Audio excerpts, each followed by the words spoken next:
Welcome to the Kackbrat Chronicles.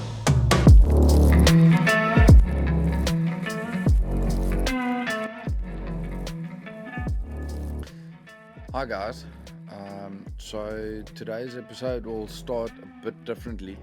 Because of load shedding in South Africa, we somehow lost the first 15-20 minutes of our conversation.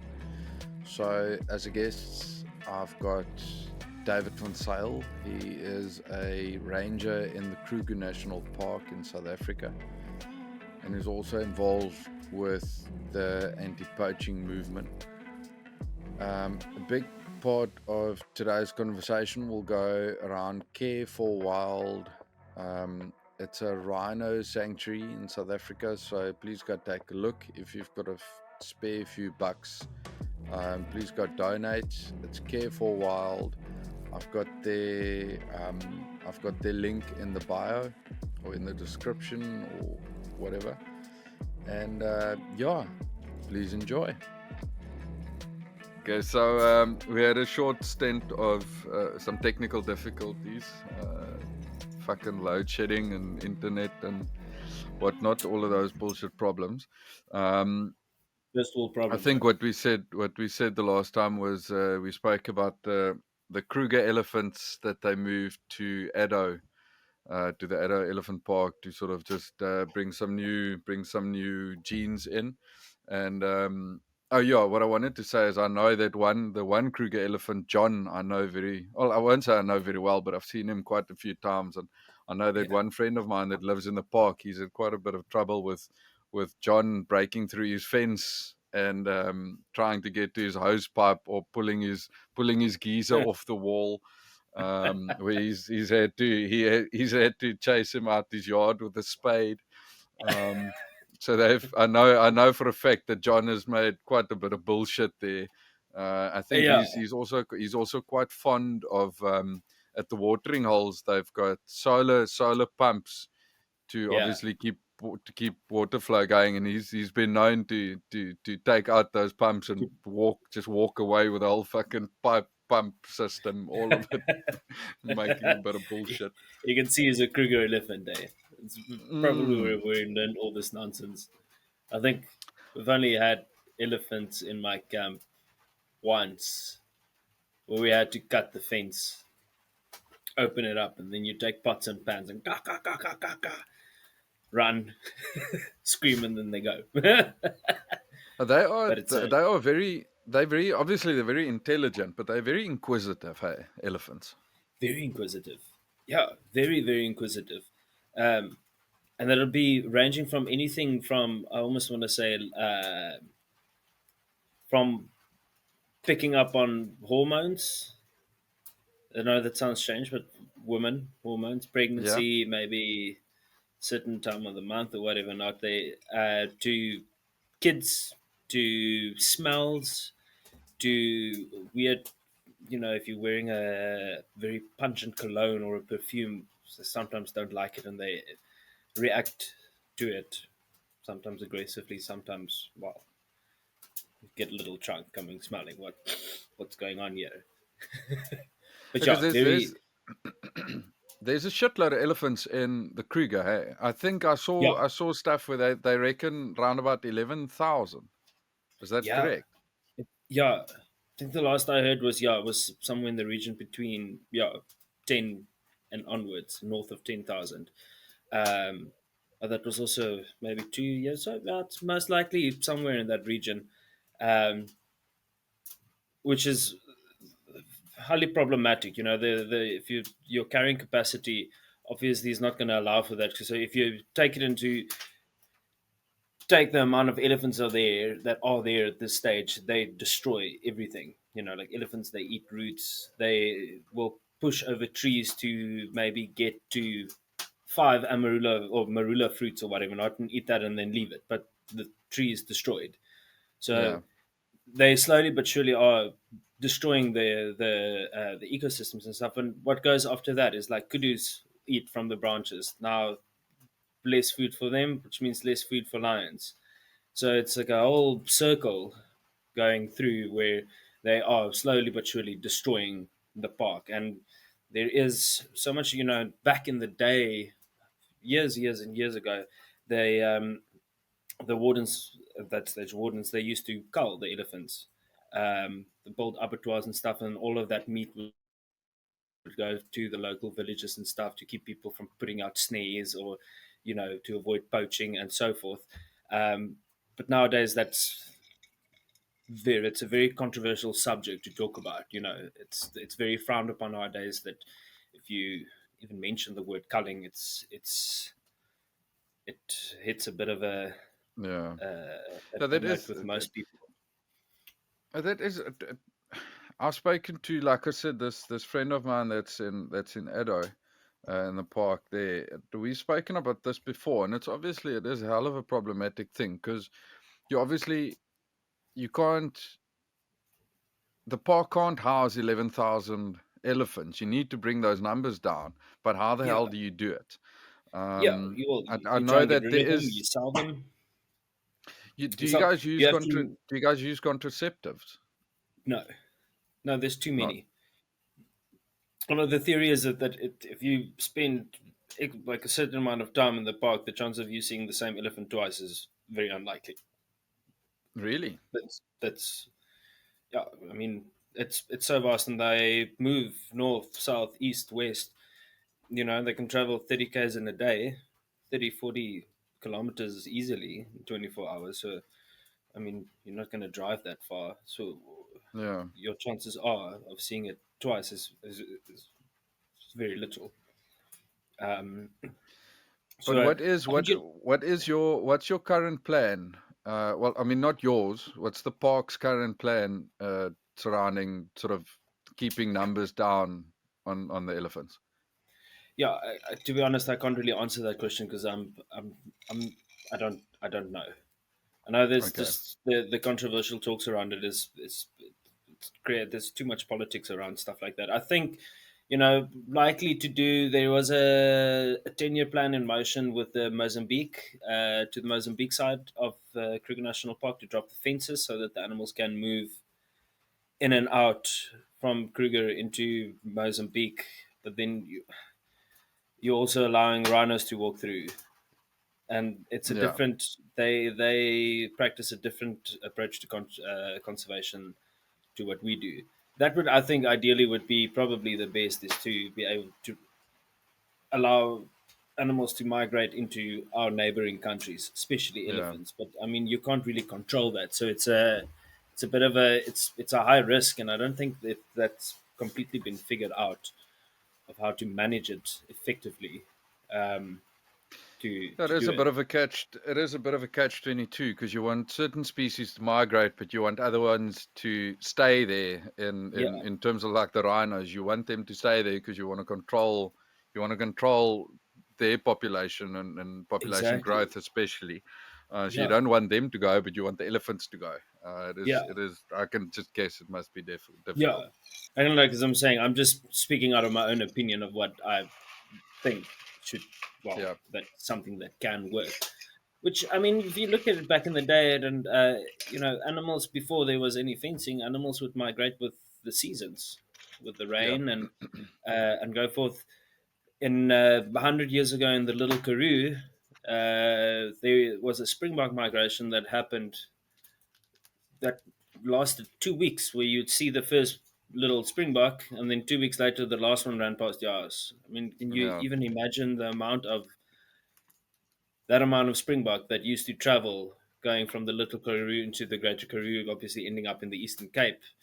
I think they went much further than that, and then they would migrate down again, with the different rainfalls and the seasons for food, water. And you can't just stay in a desert constantly. Yeah. So you need to find a source of food and water, and be able to provide for the youngsters that are born that need to survive. So I mean, everything is about migrating. You know, everything is being animals. I think need to migrate Yeah. with the seasons, and obviously there will be a lot less destruction along the way too, because now they move this way, and it gives you maybe 6, 7, 8 a year, maybe chance for something to regenerate again to an appropriate size, and then they'll come back again and maybe fidget around in a different area, and then move through there quickly. I mean, you take the desert elephants of in Namibia. I mean, those animals work on inherited wisdom. That's it, instinct. Mm. That's basically what instinct is. They get from a small age. They know where to go. If there's this time of the year, they know they're going to walk 70 kilometers north and then slightly east, and they're going to get to a waterhole where they know there's water. They can dig in a dry riverbed and find fresh water, and then move along again to the next point. But it again, it's incredibly they are incredibly intelligent animals. Yeah. Um, but and regarding again coming back to the park again, yeah, the destruction I think is a big problem. Because It's a elephants, very big problem. elephants. I mean, I've seen it in the park. Elephants have the means to change the fucking landscape. They can, Mm. I mean, they can change. They can change quickly. Change. Sort of like what we have in the Eastern Cape in the park areas that Eitenage Bosveld, Uteneg, Yeah, I don't know what you call that. It's a bushveld. bushfire. Yeah, I mean, they clear areas very quickly, and mm. that, as you said, I mean, in later on, I mean that forces other animals out of the area because there's nothing, especially for your browsers like the kudu. If you push down all the things that they're supposed to browse on, then they have to move, and you inevitably have these massive clearings, basically where they Exactly. just fuck up It's everything just in there front of now. them. All of a sudden, you're looking at an area that was maybe uh, like quite like high thickets and stuff like that. All of a sudden, it becomes grassland, savanna, Yeah, grassland. I mean, that's not really. I mean, landscapes are going to change in any way. It's it's irrelevant. But another thing that you find now also is plant species that shouldn't be growing in certain parts of the park. Like, say, in the south, there's certain plants that shouldn't grow there, that should only grow in the north, but you get them here because they move quite quickly from the north down to the south. They put it out. oh, they Obviously, spread it's the seeds. Yes. and they spread the seed, and now you get different things that grow um, out of habitat. Again, there's.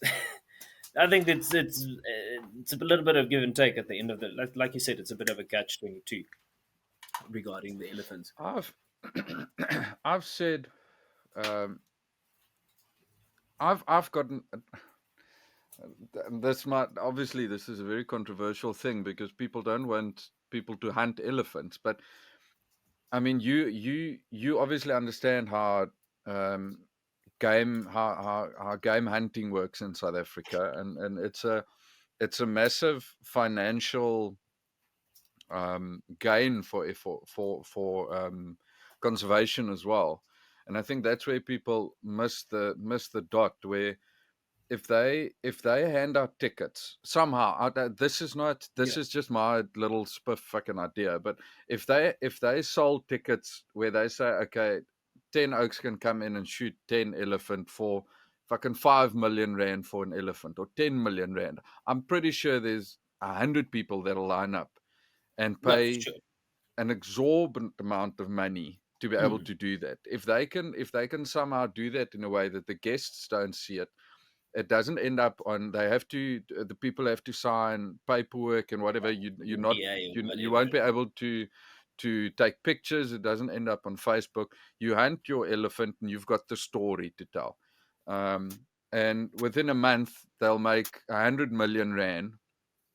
I mean, you'll get Quickly. people from fucking America to come over and they'll probably pay $10 million to come and hunt the elephant. No, um, one time. I mean, there's where is in Tanzania in Selous Game Reserve and Tanzania. That's what they do. That's how they sustain. Well, the Selous Park.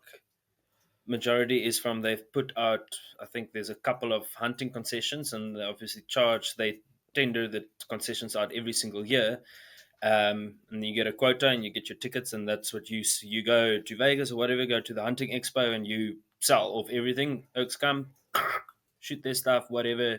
They pay their fees. Those guys obviously make a fair bit of money out of it also, and then lekker. The whole everything is balanced and whatever not. There's somebody that they do the census and they calculate, okay, cool, this year we can allow that amount of buffaloes to be hunted or that amount of elephants to be hunted, or and they're very strict on cats. There's you can't shoot anything that's territorial. Teeth need to Yeah. be worn off to a certain size, to a certain length, where they can't hunt effectively anymore, or basically shooting something that's basically almost dead. you Yeah. know um Not that, cats, I think in general is just, they're already on the endangered list. So, you know not much of a point. I don't know if you remember that whole thing about Cecil the lion in Zimbabwe Mm. that got such a ridiculous, like that, how much media exposure that whole thing got. But you don't see that regarding elephants, buffalo, or anything like that. It's just, I think also the thing that people forget is with these hunts, if you get oaks from, let's say, from America over, they don't take the meat. Well, most of the time they don't take the meat. If that no. oak shoots an elephant, that elephant feeds a fucking community. Yeah, That meat for a gets whole year. distributed. I know even friends of mine from the Eastern Cape. They take all of the meat that the Americans don't use or don't take. They'll take that meat and give it to local schools or projects that's running there. So I mean, there's such a big spread of not necessarily just money, but resources And resources, that come out exactly. of a hunt like that, where people just see, oh no, you're killing this poor little animal, but it is an animal that would have died, like you said. I mean, you don't, if you go, even with oaks that go for trophy hunting. I mean, a trophy is not, if you shoot a trophy kudu, it's not something that's a year old. It's something that's 7, 8, 9 years old, that's got Yeah, mega horns. That bull has spread his seed. He's got shitload of kids running around everywhere, yeah, um, and he's on his last leg. Might as well make money out of it, and that money yeah, helps conservation at the end of the day, yeah, because they can do upkeep of roads so that you can scope out an area better. You can fix fencing, which is obviously a hell of a problem. We'll get to that now. It's one of the things I want to ask you, but the fencing there. But I mean, there's so much that money does for good. It's not. I think people have a bit of a skewed vision in terms of a skewed no, I idea think, of what uh, happens with yeah, hunting in South Africa. it's not, no, but how would they, if you're sitting in a different country, you're not sitting in South Africa. You don't, if we don't explain to people the benefits of hunting for conservation, then all you're going to ever see is people posing next to an animal they shot.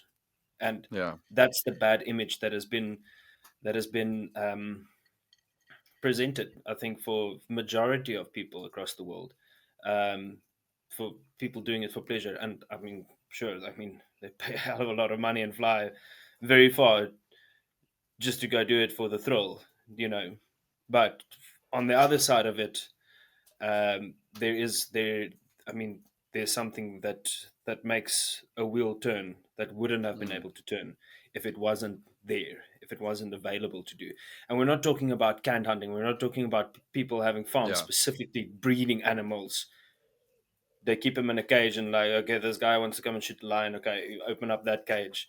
He chooses the lion he wants to shoot. Okay, that one, let it go free. Let it walk around for 3 days, and then you go and shoot the thing. That's dumb. That's not hunting. That's nothing. That yeah, contributes absolutely zero for conservation. That just contributes to that guy's pocket, and that's that. yeah, And that's canned hunting, is that. That's basically what it is. But if you are in a if you're doing it in an environment where you have to physically walk days after days after days tracking the same, and if you don't find it, you don't find it, you're not going to shoot it. I mean, you can spend days tracking an elephant that you think might be the right size at the right age, and you follow it, and then it ends up being a younger bull, or the tusks are not, they're too small, or it's, then you can't shoot it. Then it's, you go back home empty-handed, and that's nature. Yeah, And I that's guess that's the good thing about it too. It's that's hunting, though. I mean, I was taught in any way that you utilize, if you shoot something, you eat everything. You utilize exactly, everything, and you get days where you sit the whole day out in the veld and you get nothing, and you go home with still having the experience of being yeah. outside in nature, and it's still fun. It's not, you don't No, of waste course. money. It's not a No, it's an it's experience. it's an experience. Yeah. Exactly. If there's one thing that money can buy, in a sense, is Yeah. experience, and experiences bring happiness, and I think that's one thing you can spend your money on at any time, is to have an experience. I mean, and an experience can be anything. From my point of view, just being able to take the bucket out and go park in a dry riverbed and make a fire, and there's hyenas calling around, and you never know, they might come and check, like, hey, what's this fire all about? And you're just chilling there, browing your flacey, drinking a Jameson, no problems. That's something that nobody can ever take away from you, because it's so unique, and it's relaxing. It's great. It's something that No, you that can. is, I think that's that's also, that's a big thing. I still want. There's a friend of mine that has a hunting business in the Eastern Cape that I still want to have on for a episode, and we'll get into that when I talk to him. But there's, hunting is not just the physical shooting the animal, is 15 seconds of actually the whole day. Like you said, I mean, Yeah, you spend the whole day of looking for that specific animal that you want to shoot, and there is a hell of a vibe surrounding. I mean, going on a hunt is a weekend thing or a whole week thing. It's not yeah, you don't rock up there, get on a vehicle, go shoot your animal, and you go home. it's yeah, it's it's it's a whole day that you have to spend, or multiple days that you have to spend. And yeah. if you don't find something, you go back to the lodge, you light a fire, you have a braai, you have a few drinks. There's an oak with a guitar. There's fucking Yeah, stories being told. Because obviously everyone's got a story when they've got, a, like you said, a bit of Jameson in their system. yeah, And especially, and there's fines, and there's uh, it's a hell of an experience. It's the yeah, physical hunting is actually such a small part of a hunting yeah. trip, that it's a mega thing. David, just to pull back a bit, Hmm. about the, like we said, about the migration of animals. um, I was unaware of this. um, I thought poaching was sort of a thing that was 20 or 30 years old. um, but now, last night, reading about the Kruger Park, they they picked up or they put up a shitload of proper fencing in the 1960s. And now this is according to Google, so correct me if I'm wrong, but in the Hmm. 1960s they put up a lot of fencing to curb, a big part of it was poaching, but also to curb the spread of diseases, with animals traveling back and forth. um, That's it. Yeah, which was mainly TB, tuberculosis. yes, yes, yes. Yes. um, but I was, and thinking about it now, it makes sense. But I was unaware of the fact that, because they put up fences, there was a lot of, um, problems with the neighboring. I don't want to call them tribes, but the neighboring communities, next to the park, apparently had, back in the day, had a massive problem with predators coming out of the park, like lions and Yeah. leopards and stuff, that would kill their livestock. And then these oaks had to come into the park to come and poach, to fucking get meat on the table. Well, not had to. I mean, it's still a fucked up thing to do. But I was unaware of. I thought poaching was a modern day thing. I didn't really think of But poaching as being a thing that's poaching always been there. goes back years and years. And interesting fact, in the Middle East, they used to poach or kill hippos. So hippo ivory, they also have all that, like the tusk that you see on that, Yeah. the ivory on that doesn't change color with age. Like an elephant's ivory will go yellow, you know, over That's time it turns interesting. yellow, whereas hippo ivory stays white, pure white. And Middle East they make knife handles out of it. From what I believe, there was apparently a tradition that you would get a knife when you reach manhood and whatever not, and it was tradition that you get it made out of hippo ivory. Um, so I mean, since back in those days, it already started. And there's a story about the rhino horn from also way far back in the day that they was started poaching in India, as they were seen as a in our modern day time as a unicorn and Yeah, as a good luck thing, you know. And so poaching has been around, I think, a hell of a lot longer than we think it is. Can you hear the rain? I can hear the rain. It's lovely, hey? Yeah, absolutely lovely. It is actually the wind was blowing so hard today that it never rained, and now obviously now it rains.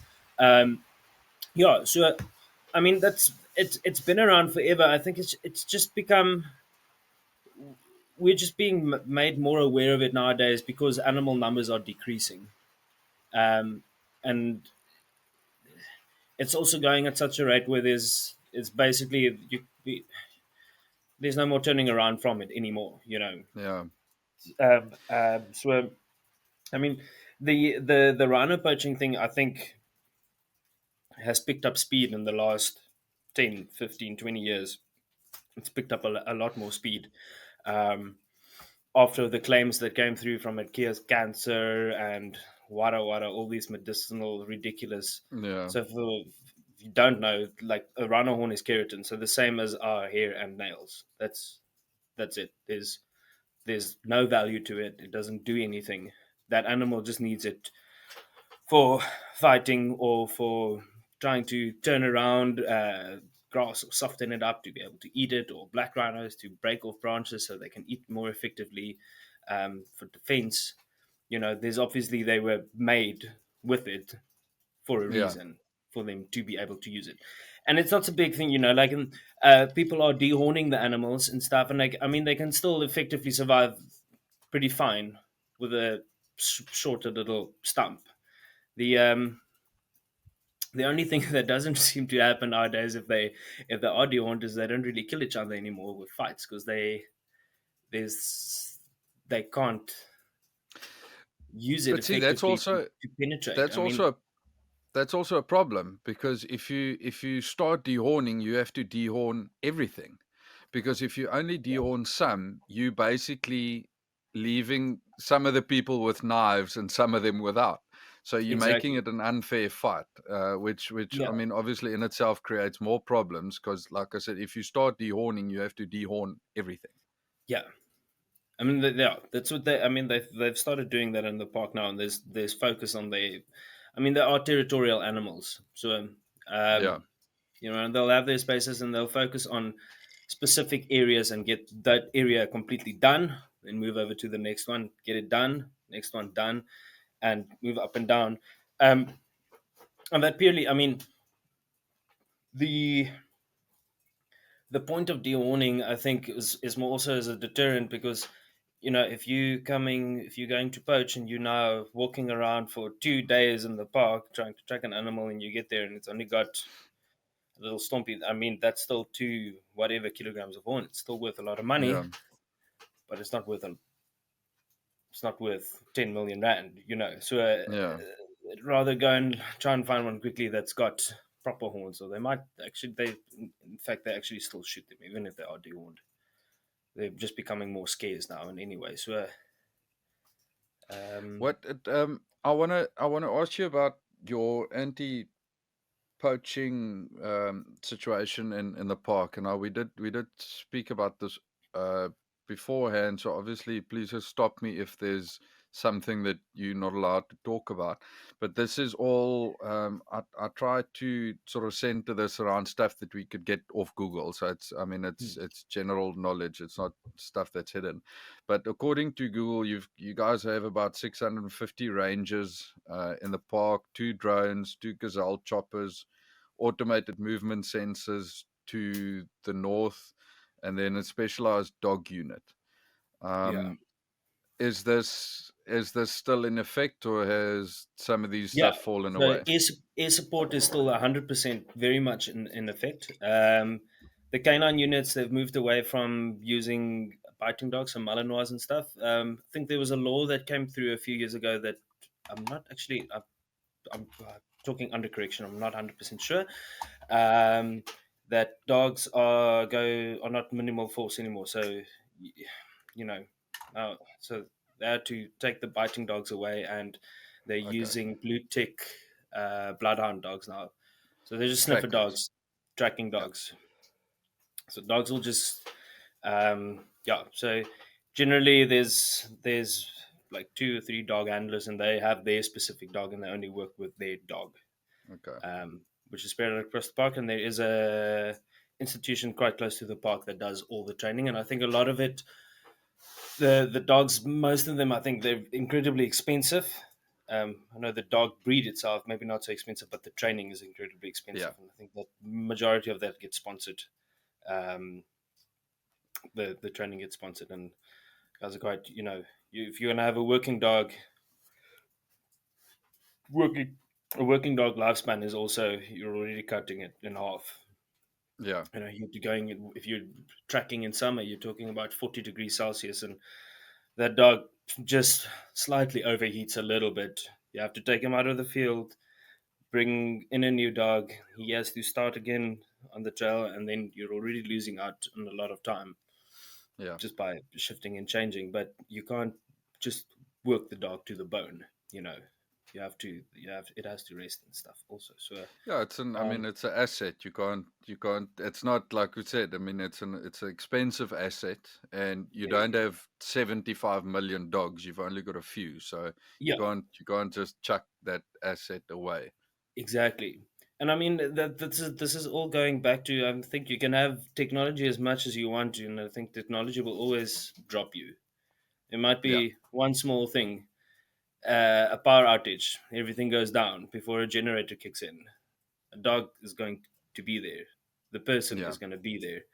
Um, those are things. I think the organic way of tracking and doing things will always be the right way. You know, the best way, not the right way, the Yeah. best way. I think The all best the way. other things involving technology is bonus. Just makes your life a hell of a lot easier. Yeah. You know, we're also not Tell in me, that. David. Mm, Sorry. Tell me, mm, um are rhinos the biggest poaching threat, or the biggest threat under poaching in the park, or are there yeah. other animals that are also? No. Here and there, you get the odd cases of elephants. I think that's further up in the north of the park. But effectively, rhino poaching is the biggest poached animals in the park. You get the guys from locally that like sort of come through the fence and put up snares and stuff for, you know, impalas or just general game. Um, Yeah. but yeah, poaching wise, and it's become such a thing now. Also, back to that also is, I know there's been quite a few cases, and you hear of it up in Central Africa as well, where they once they've shot the animal, they poison them. So now what comes to eat? It's vultures. Now there's a lot of vultures down that are dying because they get poisoned. There's lions that are dying because they're poisoned. Leopards, you know. So effectively, that's also an animal that's being poached because it Yeah. literally just got poisoned. Yeah, it's trickle down. Yeah. Yeah, you kind of think, and that's all just in sort of a deterrent way, just to make the presence of if an animal is shot, you're going to see vultures flying down onto it, and you're going to discover it very quickly. Yeah. But if there's nothing that's going to fly down, how are you going to find Yeah, it? you do. Yeah. You're talking about vast areas where there's no roads. You can't patrol by helicopter. 100,000 hectares a day. It's impossible. It's too much money. Yeah, it's Just very it just costs expensive. too Yeah. much money. You can't do that. You also can't walk, you know, those blocks in grids every single day. Mm. There's no manpower to do that.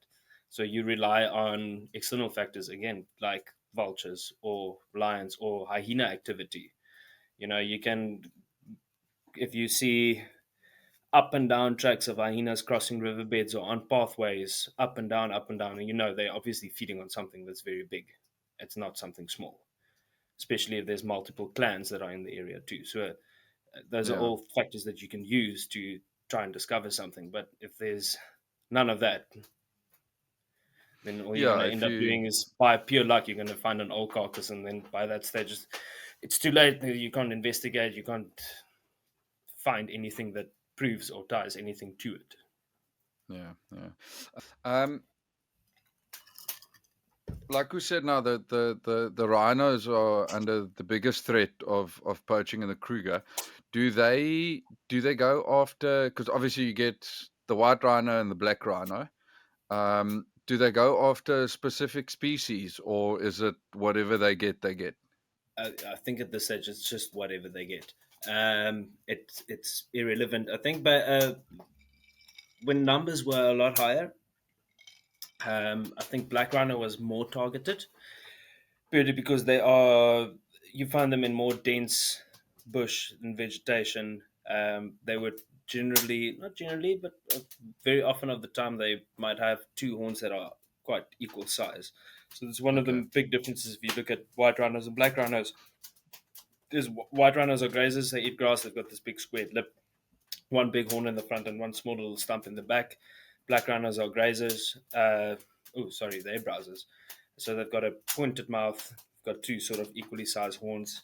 They are a lot more stockier and very aggressive. Black rhinos they look like small little tanks, crazy little things.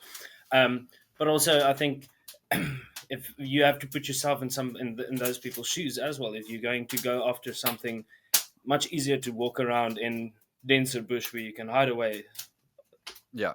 more effectively than running around in the open grasslands. But with the numbers that have declined to the point where they are now, I think it's just whatever they can get, they'll take, regardless, white, black. They'll just go for it. Which of the two has got the? Because I know one's got very poor eyesight. They've both got very poor eyesight. Both So of them. rhinos, Okay. yeah, rhinos are very reliant on. They've got phenomenal hearing and smell. Even if you see them, you'll see with their little ears up, it always twitches and turns around. They've got absolutely phenomenal hearing and smell. Eyesight is very, very, very poor. So a lot of times the reason if they'll come up to a car or up to, like, if you are walking or just generally just doing an approach on them and they do pick you up, they might not often run away. They might smell something that's not quite right, but then they'll come a little bit closer just to try and see if they can pick up what exactly it is, and like, oh, okay, no, people, and they'll run away. But eyesight is really not something to write home about. 'Cause I remember we were on a trip to, I think we were somewhere around Bella Bella, and the owner's wife told us the one day that the easiest way to spot whether it's a white rhino or a black rhino, now I can't remember which one it is, but the one, if it's got a calf with it, the one has got very poorer eyesight than the other one in terms of the two colors. Where the one would have the calf would always walk in front of it so that it can see the sort of short distance to the calf, and the one's got better eyesight, so the calf will always walk in the back, or some other story like that. I don't Yeah. know if that's true, but I can So remember something like that. yeah. So with white rhinos, the calves always walk in the front. Black rhinos, calves always in the back. Again, take it back to the vegetation. Take it back to where the animals are walking around. If you are running through very thick and dense bush, the calf's not going to run in front of you. You know, Yeah, it's going to run behind you because you need to clear a path for it to run. And try and keep up with you. You're running in open grassland. You effectively a lot more open, a lot more vulnerable. So if something is chasing you, it's better for the calf to be in front of the mom where she can turn around and defend the calf if need be. yeah, Um, but I mean, those are just there's no right or wrong.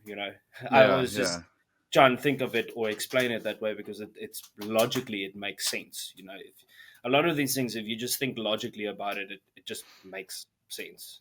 Yeah, Um, yeah, but yeah, that's actually very good characteristics of again between white rhino and black rhino. Again with the lip, with the horns. White rhinos have got this big hump here on their like it's like this ball of fat basically that sits between yeah. their head and their shoulders. That's also a good thing, or like a good way to always or well, to ideate. And because they eat grass, their heads are always down. Black rhinos, they're eating up here, so their heads are always. You don't really see them Level. walking down.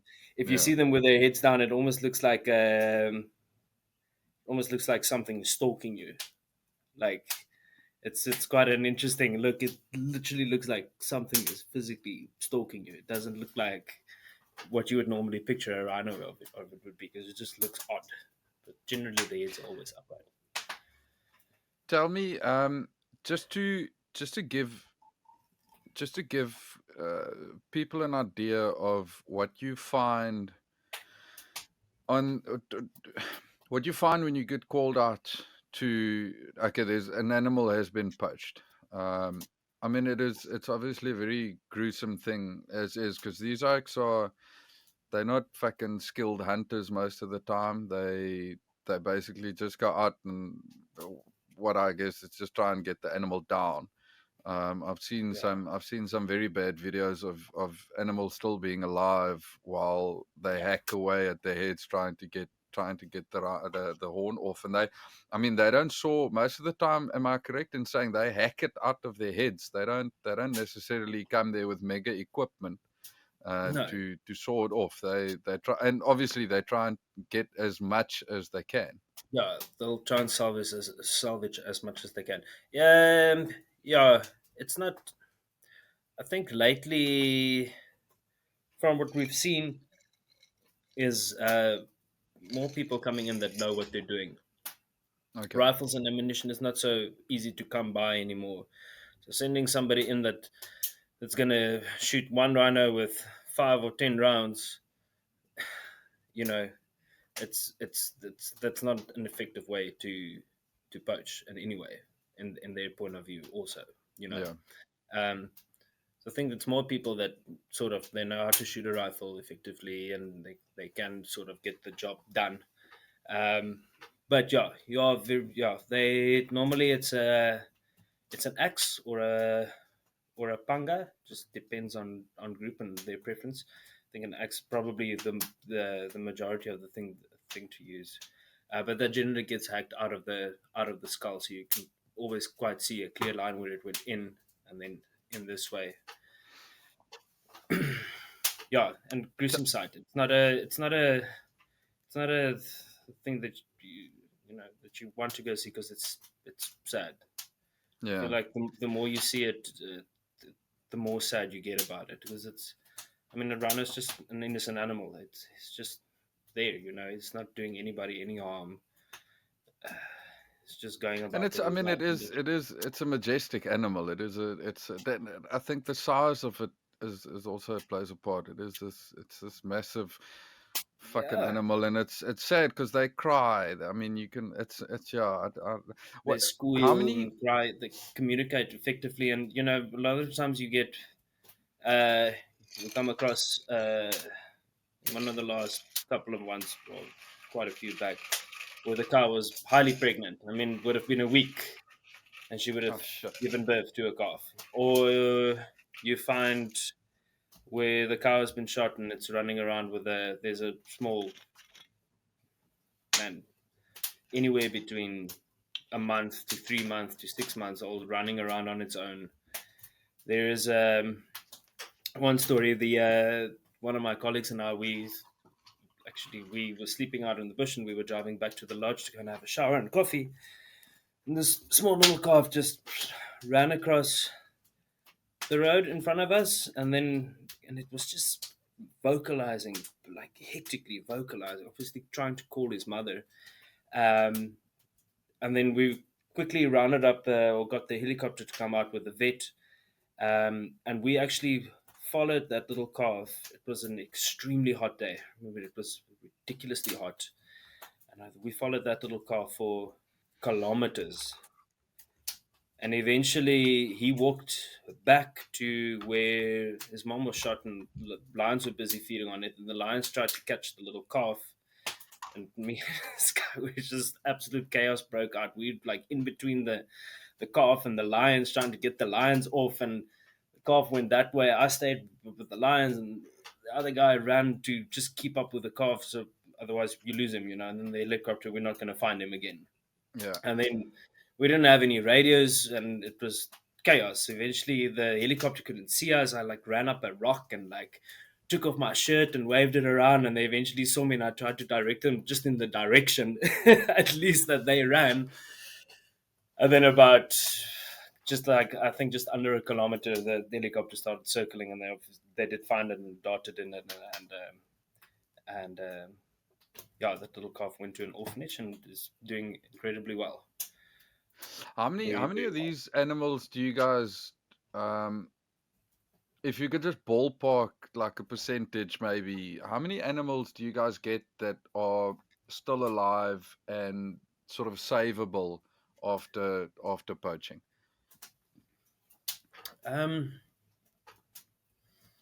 I think I want to say that's a difficult question to put a number onto, because it depends on the area. Again, there's very road access in the park is very limited.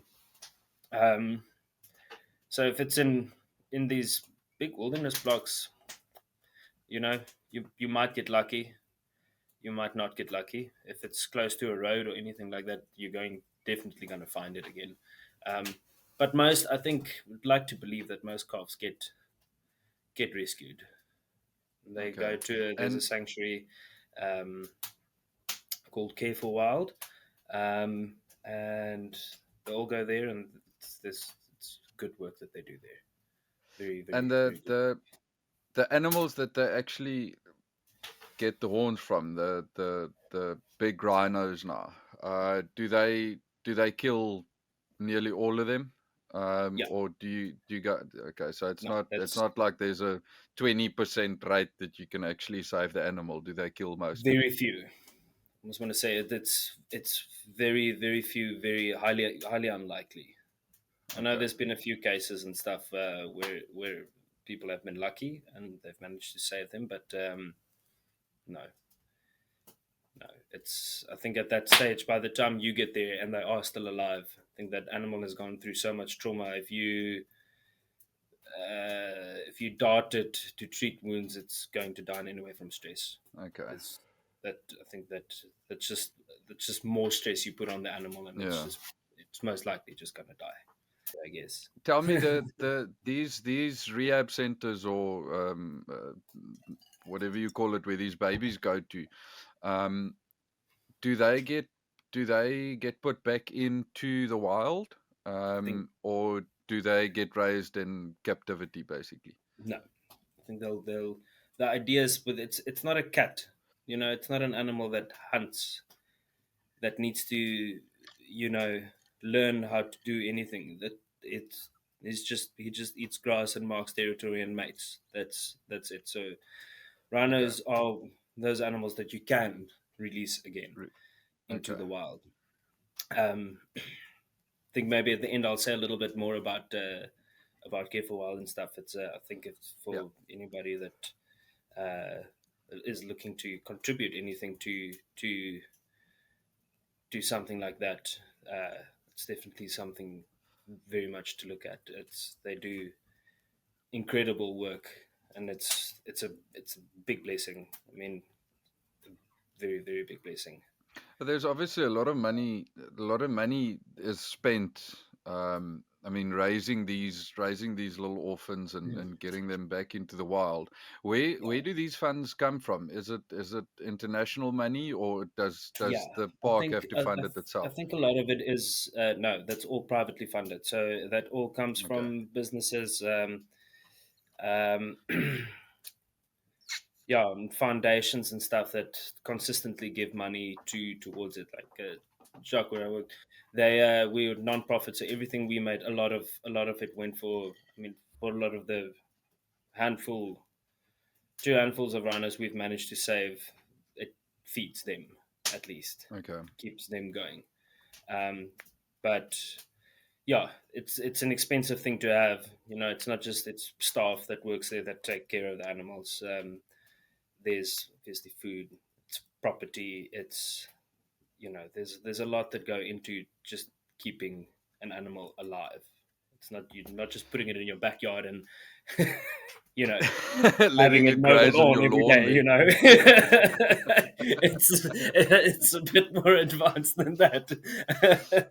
So Tell me what yeah, this might be the reason why I'm asking this is I think anyone coming from South Africa knows that there's a big problem with any sort of money being spent on anything.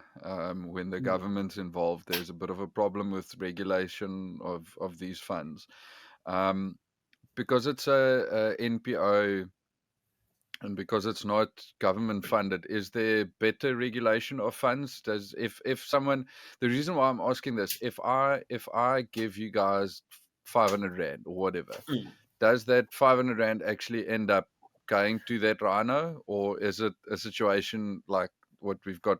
no, Not me anymore.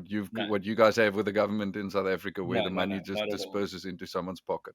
No, that the people that are there are not out to make money at all. Like, I mean, if you ever, when you come down to South Africa and we have time, I can maybe take you up there one day. It'll change your life. It's incredible. It's not there's nothing there that evolves around money. Everything evolves around saving the species and Okay. contributing to preserving it, making it available for the next generation to see and the next generation to see in the wild. That's basically what it is all about. I don't know, when all this poaching thing became such a big media hit, there was, I think there was at some point over 280 nonprofits that were, you know, making money for the rhinos. I don't think 8 of those, even probably only 5 or 6 or 7 of them actually gave money back to Yeah. rhino conservation. The rest put the money in their pockets, I'm sure, because nobody ever saw any of it. It went up and it stayed there for like a year and then it was gone. There was nothing. And a lot of guests in the past that I've got, they don't want to give funds to it because they know it doesn't go back to it. Yeah. And that's such a sad thing because everybody just climbed on the bandwagon. It's easy money to make. Cool. On paper you can say I contributed 100,000 rand, but meanwhile you made 3 million rand. Why? What happened to the rest of the money? Yeah, where's the rest? Yeah, see, Yeah, that's exactly why I'm asking, because I know a simple little thing like the with the drought that South Africa's been having for the last 9 or 10 years.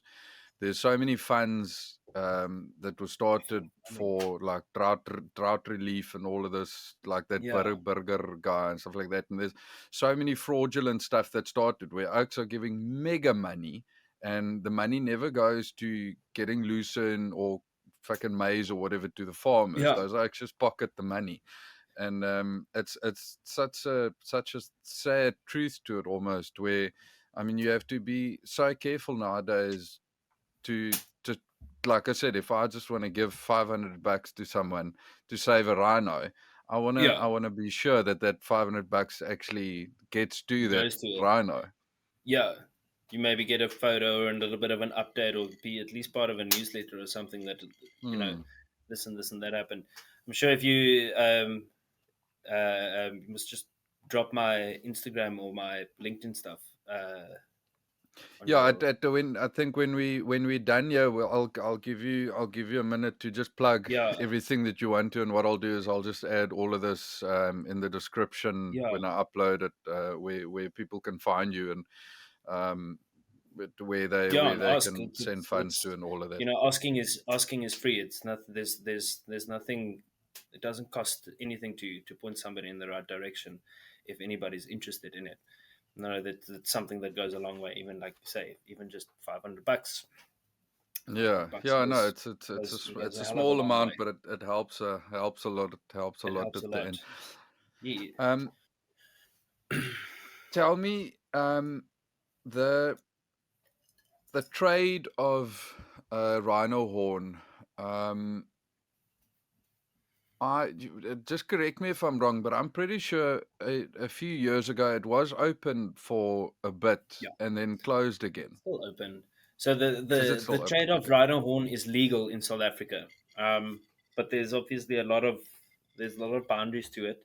So there are quite a few people that farm with specifically they farm with rhinos, they harvest the horns, and they sell it legally. They are allowed to do it. But I mean, you talking about black market trade to legal trade is you know it's like you can't even you literally can't. It's like buying second like flea market Gucci to buying real Gucci, you know. Yeah. I think that's a very good comparison. You can't even make the math between the two. There's a big difference. You know, black market you're going to make a lot of money. Legally, you're not going to make a lot of money. That's What just have you, the way that it do is. you know what I think the price is at this point to legally buy I've got no rhino idea. horn? No No idea. idea. Okay. I know if the black market traders here anywhere between 60,000 to 70,000 US dollars for a kilogram, and a Fucking hell. general horn might weigh anywhere between 5 to up to 12 kilograms. Cool. Yeah, Oh, it's a shitload of money. yeah. If you're a South African, that's if you're trading in rand, that is a shit ton of money. That's a lot of money. Um, yeah, I think that I'm Well, not sure. I think the idea around it was maybe just to try and flood the market a bit to bring the price down. It didn't quite work out that way. I think that's it was a little bit too late to do that. I think a lot of people would probably say it was a little bit too late. It should have happened much earlier. Um, okay, yeah, because that's what I was working towards. Because obviously there must be an international vibe on sort of mitigation on trade, or not necessarily mitigation, but just controlled trade. Um, yeah, because we are in a situation, as we said, where you guys are having to dehorn these animals to deter poachers. And I mean, I know of guys that have got hundreds and hundreds of kilograms of rhino horns stashed away, um, because I mean you have to take the horns off, yeah, to make sure that the oaks don't poach it. And if you've got a and I mean this pulls back to almost what we spoke about with hunting as well. I mean, if you can legally sell those horns, you can make money to aid in conservation. yeah, And I mean, buy more drones, or pay for flight hours for choppers, which is a hell of an expensive thing to keep in the air. Pay salaries for people on the ground, exactly. Firearms, kit, which is a shitload of shoes. money. Yeah, it's just one of those. It's like global warming. You realize it too late. Yeah. It was always there, but hey, it's a little bit too late now. But okay, we try and do Oh, well, something like, about it. You know, yeah, I it's guess at least doing something sort of is better yeah, than it's doing better than nothing. nothing. So, yeah. Exactly. So I'm Tell me, sure it does. do, Mm, do you guys like I said, every time I say you guys, the Kruger National Park, is there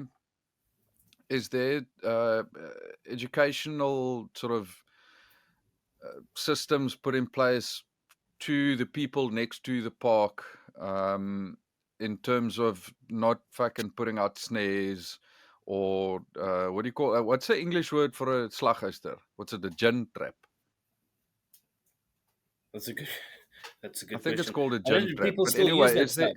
Yeah, I don't think I've ever seen any of that. It's generally just sneeze, wire sneeze.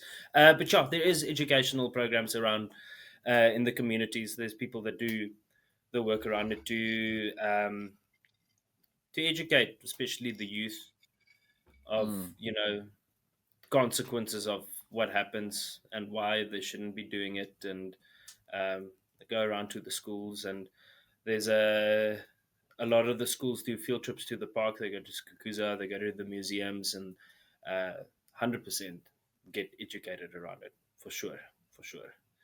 If it makes a difference, I'm sure it'll stick to a few people. But I think if you, with our unemployment rate that we have in South Africa, and um, the general cost of living in our country is so ridiculous mm. now that you can't really blame somebody for just trying to catch some meat. You know, there's 250,000 impalas in the park, and missing one is not gonna make a difference. But it's just the way that you do it. Yeah, You understand? the way that they do it is, I don't know. I mean, people listening to this, just to give you an idea, we, like I said, we farmed. I used to be a farm manager right next to the park, and there was big informal settlements quite close to us. So we had quite a bit of game. We had about 4,000 hectares of sort of like game farm area, and I spent a lot of days. We'd go every 2 3 months because I mean I farmed with cattle, and Yeah, I every now and again I would lose a few cattle that we can't find, and then we'd start walking around, and I would literally, like we said, I had people walking in grids on the farm, um, just looking for obviously dead animals, and we would pick up loads, bucky loads of snares, like yeah, hundreds and hundreds of meters of wire that we would take out of the felt.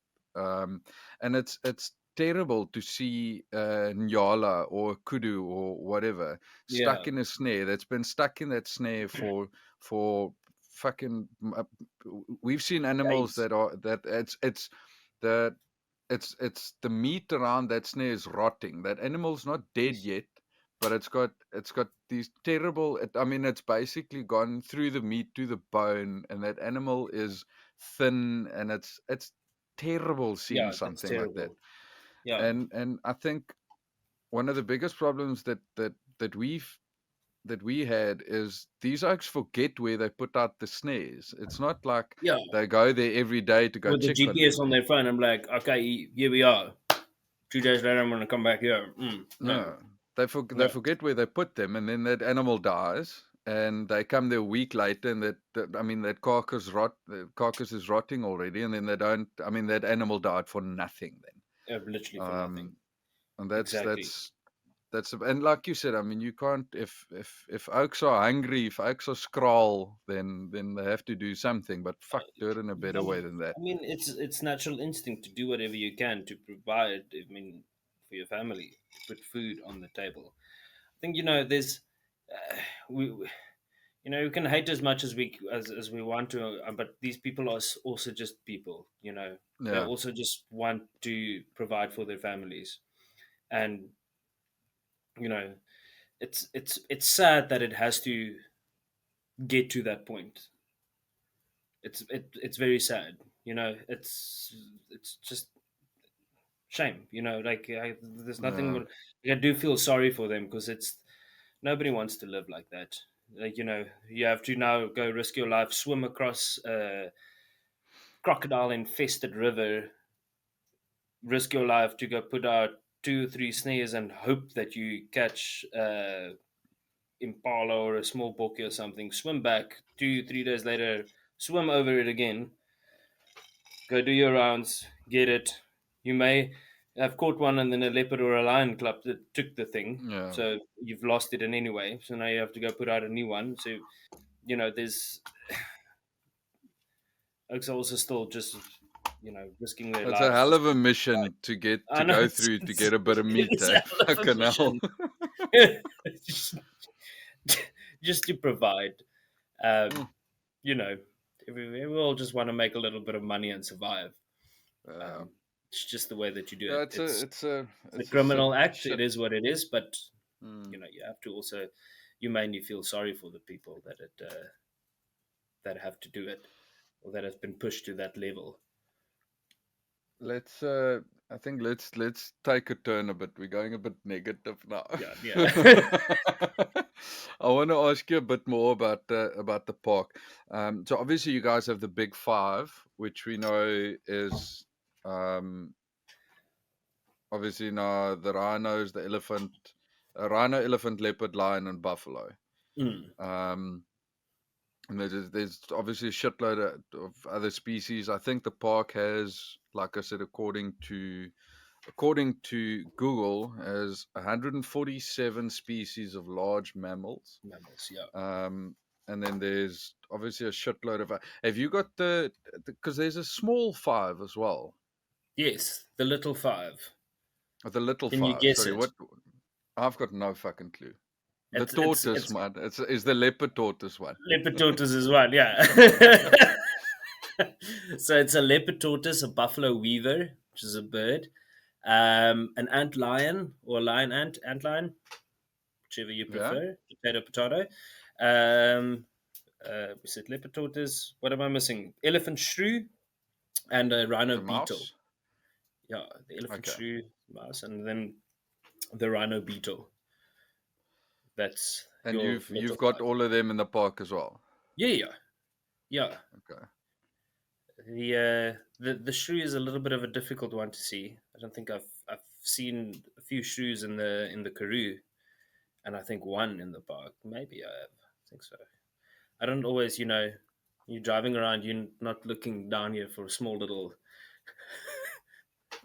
hopper Small critters little running mouse. across the road. You're looking in the trees and for other things. But yeah, that's the little five. That's always something unique that you try to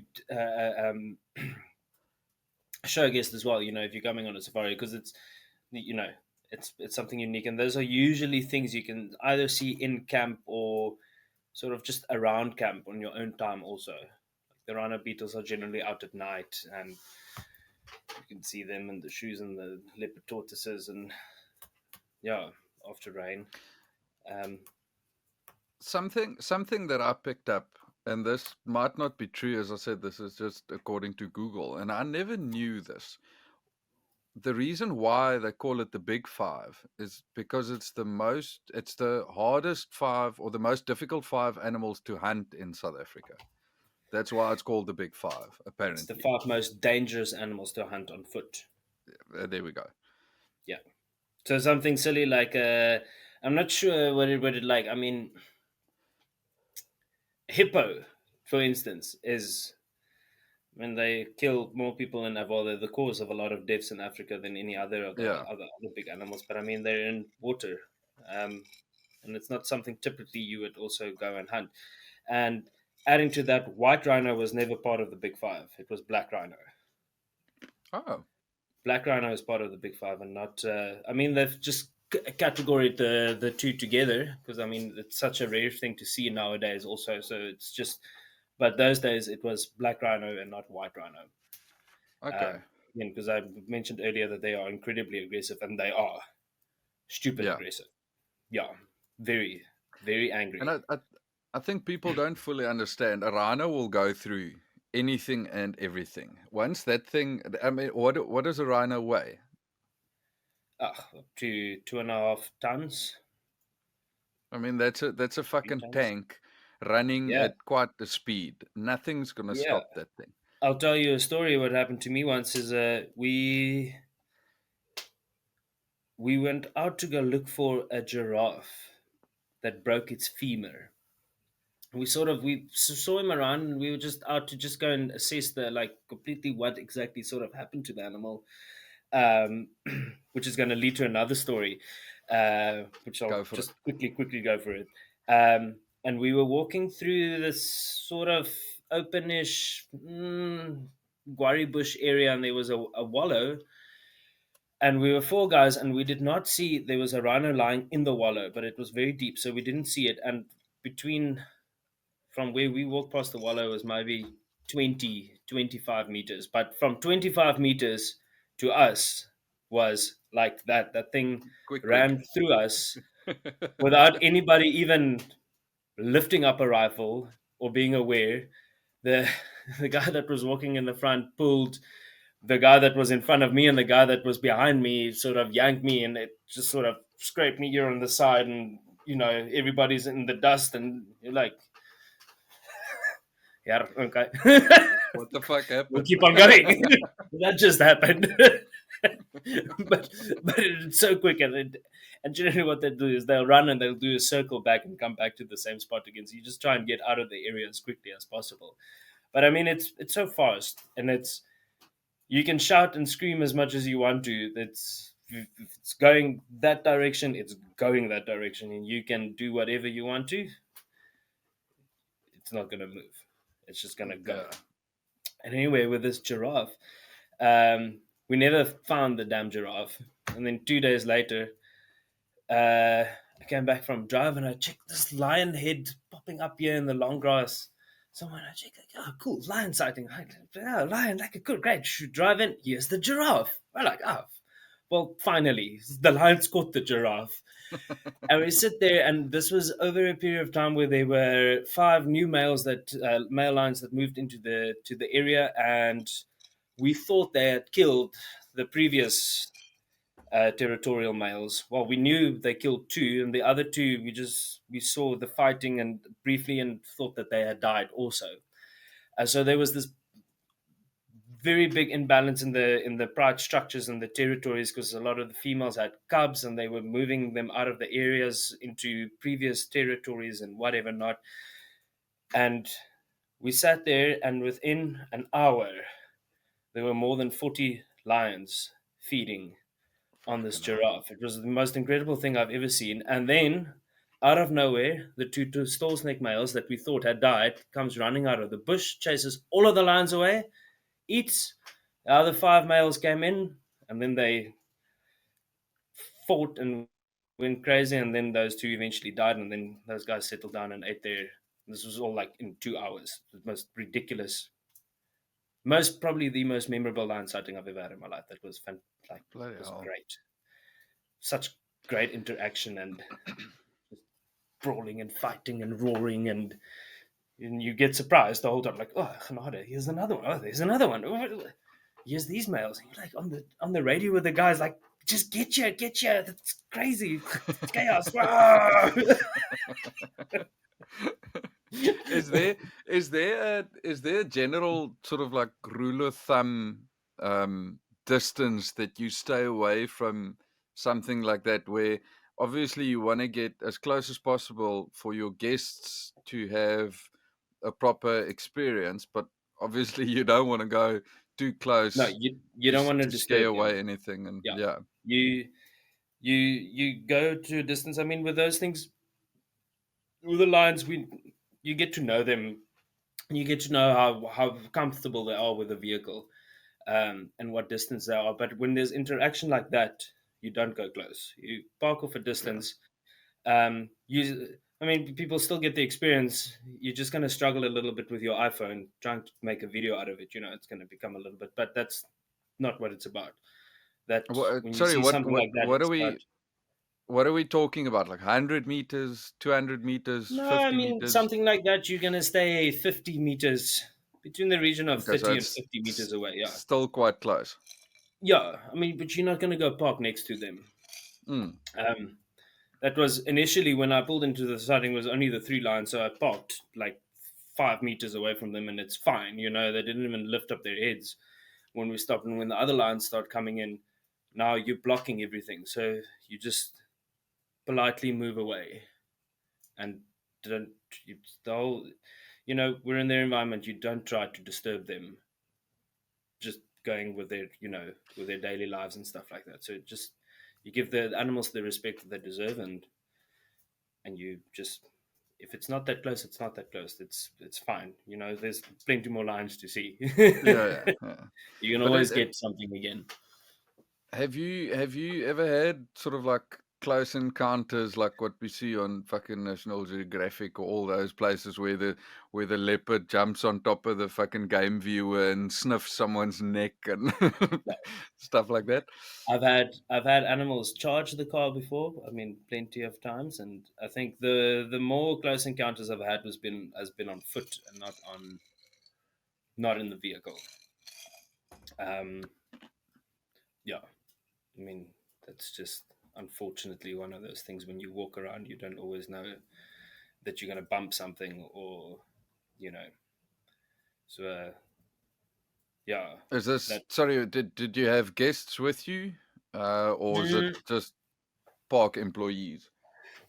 yeah, I think that most of the times where I've had been like that rhino incident, it was just with other colleagues of mine. Yeah. When you're walking with guests, you never ever try and push the boundaries at all, zero, Okay. because you don't know what the people behind you are going to do. You can Yeah. tell them Of course. 50,000 times don't run. When shit hits the fan, they're going to run, and then you sit with the shit, and then Yeah. it's just a cuck situation to be in generally, so you should have to. So you it's when you do walks and stuff, that's a completely different wildlife experience. It's You're very vulnerable, you're out in the open, there's you can't just put your right foot down on the gas and drive away when there's Yeah. a problem. You have to confront it if it's there. So you walk with all your senses heightened up to 100%, and you rely on your backup that walks with you, that should there ever be a problem, that he's going to 100% be able to take care of the guests. Yeah. 'Cause human life, unfortunately, takes priority over animal life. But you never ever want to be in that situation where you have to decide between the two. You know, that you have to Of put down course. an Yeah. animal because of your stupidity. Yeah. You don't want to do That's that not fair. unnecessarily. Yeah. Yeah, that's not fair. So so when you walk, you try and stick to open areas. You make sure that you take into consideration of all the tracks and fresh dung that you see. Like if there's lone buffalo tracks going that way, or black rhino tracks going that way, you turn around and you just walk the opposite direction. Yeah.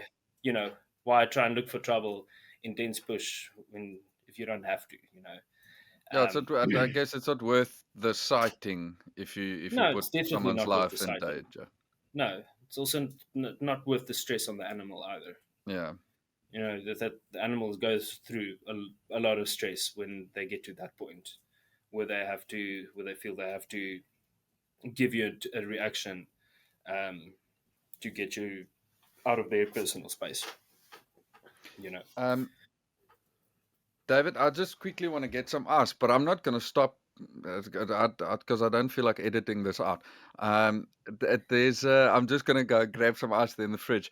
If you could just tell us quickly, I know there's and it's something else that I want to talk about is the African wild dogs Hmm. that are also very endangered. And according to, like I said, according to Google, there's only about 400 left in South Africa. Have you guys got a proper population in the park? If you could just explain what an African wild dog looks like, if you can, and just carry on a bit while I get Yeah, ice. no problem.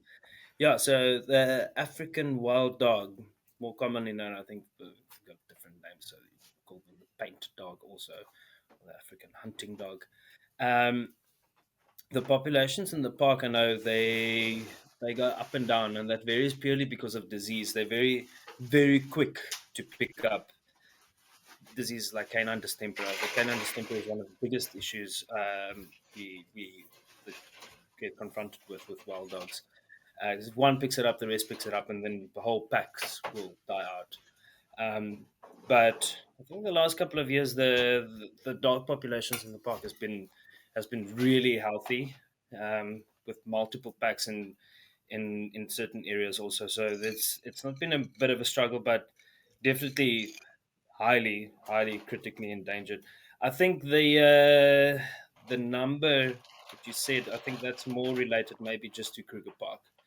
No, there's a Okay. lot of private game reserves that also have it, that have dogs. That well, I mean that that have the capacity to keep dogs. Wild dogs hunt twice a day and multiple animals at a time. So you're looking at a pack of 30 dogs. One impala is not going to feed 30 dogs. They're going Yeah. to try and hunt something. If they can only find impala, then they'll try and kill 3 or 4 impalas at a time, and they do that twice a day. So there's there's a lot of eating going on with in the packs. And yeah, a wild dog they're fascinating creatures. I mean, they don't really bark per se like a normal dog would. Like woo woo woo woo woo woo. They've got uh like a like a singular bark, like an alarm bark that sounds like similar to a dog bark, and otherwise they chatter. It's very cool. So when they greet each other, you just hear this, and Okay. they talk to each other. It's very cool. They all jump up and down, and they've got a very much a pack structure also. So there'll be alpha male, alpha female, and they only those two will mate with each other. And when they have pups, you'll see the packs will go out. They'll hunt, and they will bring back food and then regurgitate the food up, and then the pups will eat that, and then they'll do that over and over again until they are Bloody hell. the right age where they can start eating. So they'll just keep up with the packs, and when they hunt, they stay behind, like most cats will, like most predators will do, and they'll just observe their parents of how they hunt, what they Okay. do, and I mean, dogs don't follow anything strategic. They'll stalk something to a point, and then it's just chaos, and they rely on chaos to be able to catch something, and they've got a lot of stamina. So it's And they've got the numbers.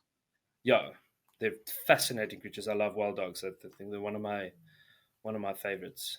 Always will go out of my way to see a dog or to spend time with a dog. They are.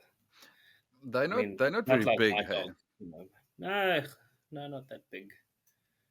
But they're a little bit smaller than German Shepherd, but they're also Okay. skinny. They don't have these big chests like the Yeah. Shepherd would have. More, I want to say, yo, go look it up. Go Google it. They've got very Um, cool markings and really big ears. I wanna ask you, because this is something that I like. I like interesting random facts, sort of like general knowledge type stuff. Um, and I wanna run two things past you that I've heard before. One of those was obviously the near and farsightedness of the rhinos. Yeah, Um, Another thing that I was taught is that if you if you ever track elephants and if you get on their what do you call it, in on their trail, on this, what's a spoor, uh, yeah. You can just say trail. I think yeah, if you that if you get a spoor is footprint, universal. Spoor, they tracks. spoor, yeah, a track, whatever. Apparently, if you take the circumference of an elephant's foot and you times that by something like 2.5, then you get the height of that elephant. Then you can see how big that elephant is. Sure. That's I don't know. That's something that I picked up somewhere. That if you, yeah, like I said, if you get an elephant footprint, and if Yeah, you so take you're talking from the from circumference of the that, back then left foot until the front left foot, no, or no, the the stride the length. circumference of that footprint. Well, okay, So you take right. what it Yeah, so you measure around that footprint, and if you yeah. take that measurement and you times it by 2.5 or something like that, then you know how tall, how big of an elephant it is. Um, Hmm. have you? I don't know if that's true, but anyway, have you got some interesting facts around the big five that people might not know? Might not know. Yeah. Well, elephants Let's take are. Yeah. yeah. Let's No, start with the elephant. elephants are. Believe it or not, they are right or left-handed, like the same as us. as humans. They'll prefer one side. So a lot of the times, if you see elephant's tusks, that's how you pick it up. So you'll see the one side is a lot shorter than the other side. That's not a genetic thing. It's just they prefer using this tusk to that tusk. And they will That's always use interesting. the same side to break off bark, break off branches. Their trunks also turn in only one specific direction when they're busy feeding. It won't go this way or that way. It'll go that way and pull, that way and pull. It's the same Okay. Skryf. Did you know that? I feel like I'm doing like a I'll, de- tour, like a guy. I'll definitely remember that. That's an It's interesting funny. fact. Because I know that I don't know if it's leopards or cheetahs. I think it's a cheetah that its tail is not round. Its tail Yeah, is it's it's oval sort of shape. It's yeah. borderline flat, and they use that as a rudder. But you also have to imagine that again. If you're running at 100 kilometers an hour and you need to zigzag very very quickly, they throw their tail around to move them into the direction that they need to go. And again, another thing about cheetahs that is also fascinating. Next time you see it on National Geographics of a cheetah hunting, see that they'll stalk something up to a point, and right before they start running, they expose themselves. Our cheetahs don't have the capacity, the strength capacity of what leopards and lions have got. Like I mean, they'll just overpower their prey with their weight, their jaw strength, and fully work it that way. A cheetah has to rely on if you get a fright, what happens? Your heart rate immediately goes up. That animal is now already ventilating quite rapidly, and it's now also running at a high speed. And then what they normally do is they'll hit them on the side, and that the idea with that is that it wins them. Now, one, it's easier to kill the animal then, or to strangle it, and for two, it doesn't make any noise at that point when it's busy dying. So it's not going to Oh, go and sit and scream and attract the attention of it leopards and knocks the lions. wind out of it. Yeah, knocks the wind out of it, and because they can't, cheetahs at that stage, if they've run at that speed and at that pace, there's so many lactic acids that get put into their muscles, and that they, a lot of the times, they can't feed immediately because they are just too tired.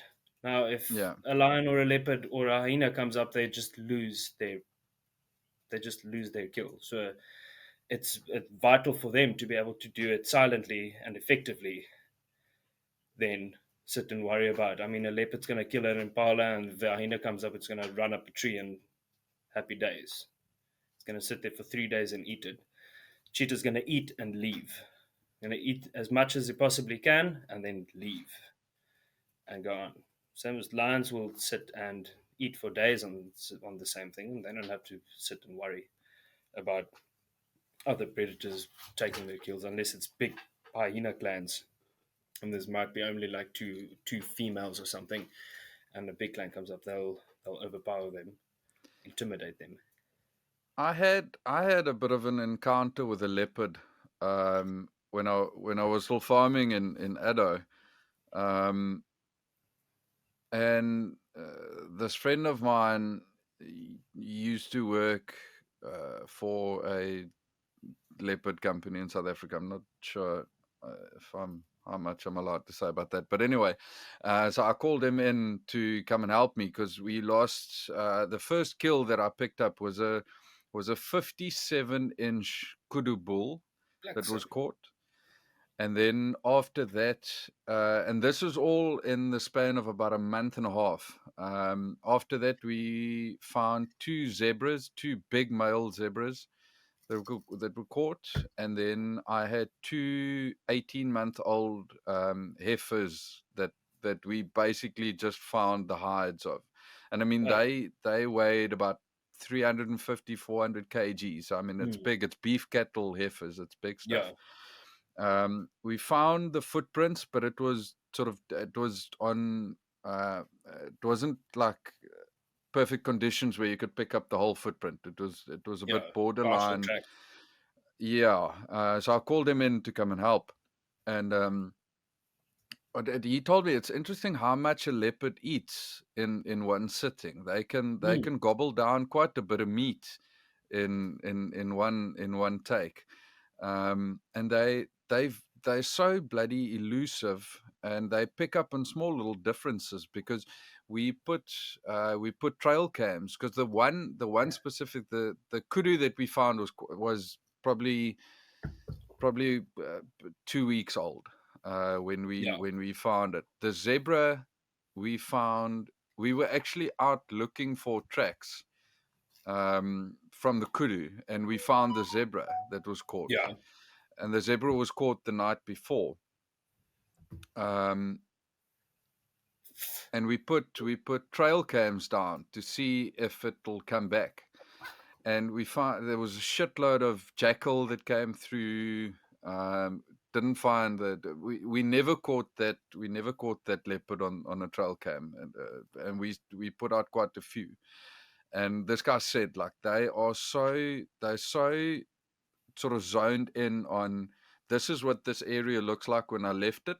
If there's a little fucking rock out of place, or a footprint, or a smell, or something, then they yeah, won't come in. yeah, yeah. I think yeah. I think at the park, we don't really get that, but I know I've seen that with Cape Mountain leopard. You can try your best to go put up a camera on a regular scent mark place. Once you've been there, they just miss it completely and walk around it. They just won't come back. But I Mm. mean, I've put up a trail cam where there was a impala carcass in the tree and the leopard wasn't there. We quickly climbed up the tree with a ladder and just put the camera there just to sort of try and ID which leopard it is. And I mean, an hour later, the leopard was back up in the tree. It smelled the camera a bit and then kept on feeding it. But I think, I think there's more, there, there's a lot more on the ground than, Yeah. say as a farming. I think they know they're supposed to be there on your Yeah, property. On a farm, they know they're not supposed to be there. it, So- it I must say it was an interesting thing having this thing on the farm, because now I used to jog. I mean, I lived on that yeah. piece of the farm. The first kill was probably made 2-3 kilometers away from our house, Mm. and now you're jogging and you're thinking, shit, this thing might be fucking checking me Around out here from a somewhere. tree over here.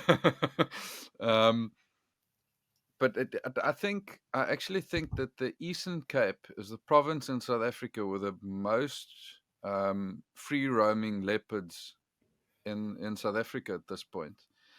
I don't know if I'm correct in saying that, but I think To it's be honest, true. I'm I not don't actually know. sure. I'm not 100% sure.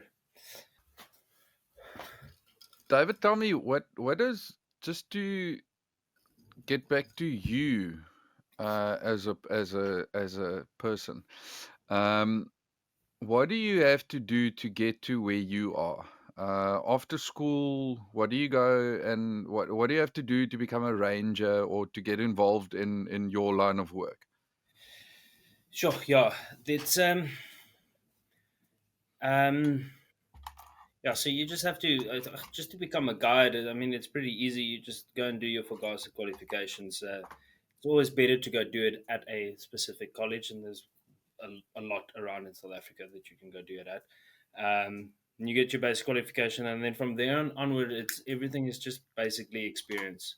Um, so you try and build yourself up. You go for like from FOGASA 1 to 2 to 3, and you know being getting to the Sorry, I trail just want stage. to I just want to interrupt you there. What's that word you're saying? Fakasa. FOGASA, the Field Guiding Association of South Africa. Thank you. Right, yeah. um, when you when you want to do walks, that's unfortunately that takes a lot of time. That takes years to get, as it's aimed at hours that you spend in the bush, and then it's also aimed at the encounters that you have with Big Five. Um, and then you have to go do an assessment, and somebody that already has it has to sign it off for you. You can't really fool the system either, because Okay, well, that's a good thing, you though. obviously, yeah, you obviously responsible for other people's lives. So it's it's rightfully so that it takes a long time to get it. Um, and then moving into the things that where I am now, that's just experience. You just have to spend a lot of time in the bush and make yourself available and do everything. If I can give anybody any advice, especially with that, if there's an opportunity to do something that's not your daily duties to go do it, because you never know what you're going to learn out of it. You just try and Yeah. do as much as you possibly can, because you don't know in the future what doors it's going to open for you. The one thing that I wish I had done differently is I wish I had studied conservation. Um, Okay. when I went and studied tourism instead of conservation, and I should have done it that way.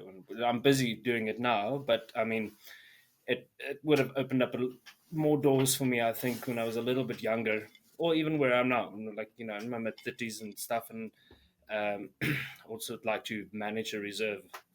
Um, Yeah. but I have the experience, but I don't have the qualification, and I think that's the ball where you sit in generally of the time. You either have one or you don't have the other Yeah. one, or you have the one and you don't have the other one. Like I have all the experience in the world, but I just don't have that little piece of paper, Qualification.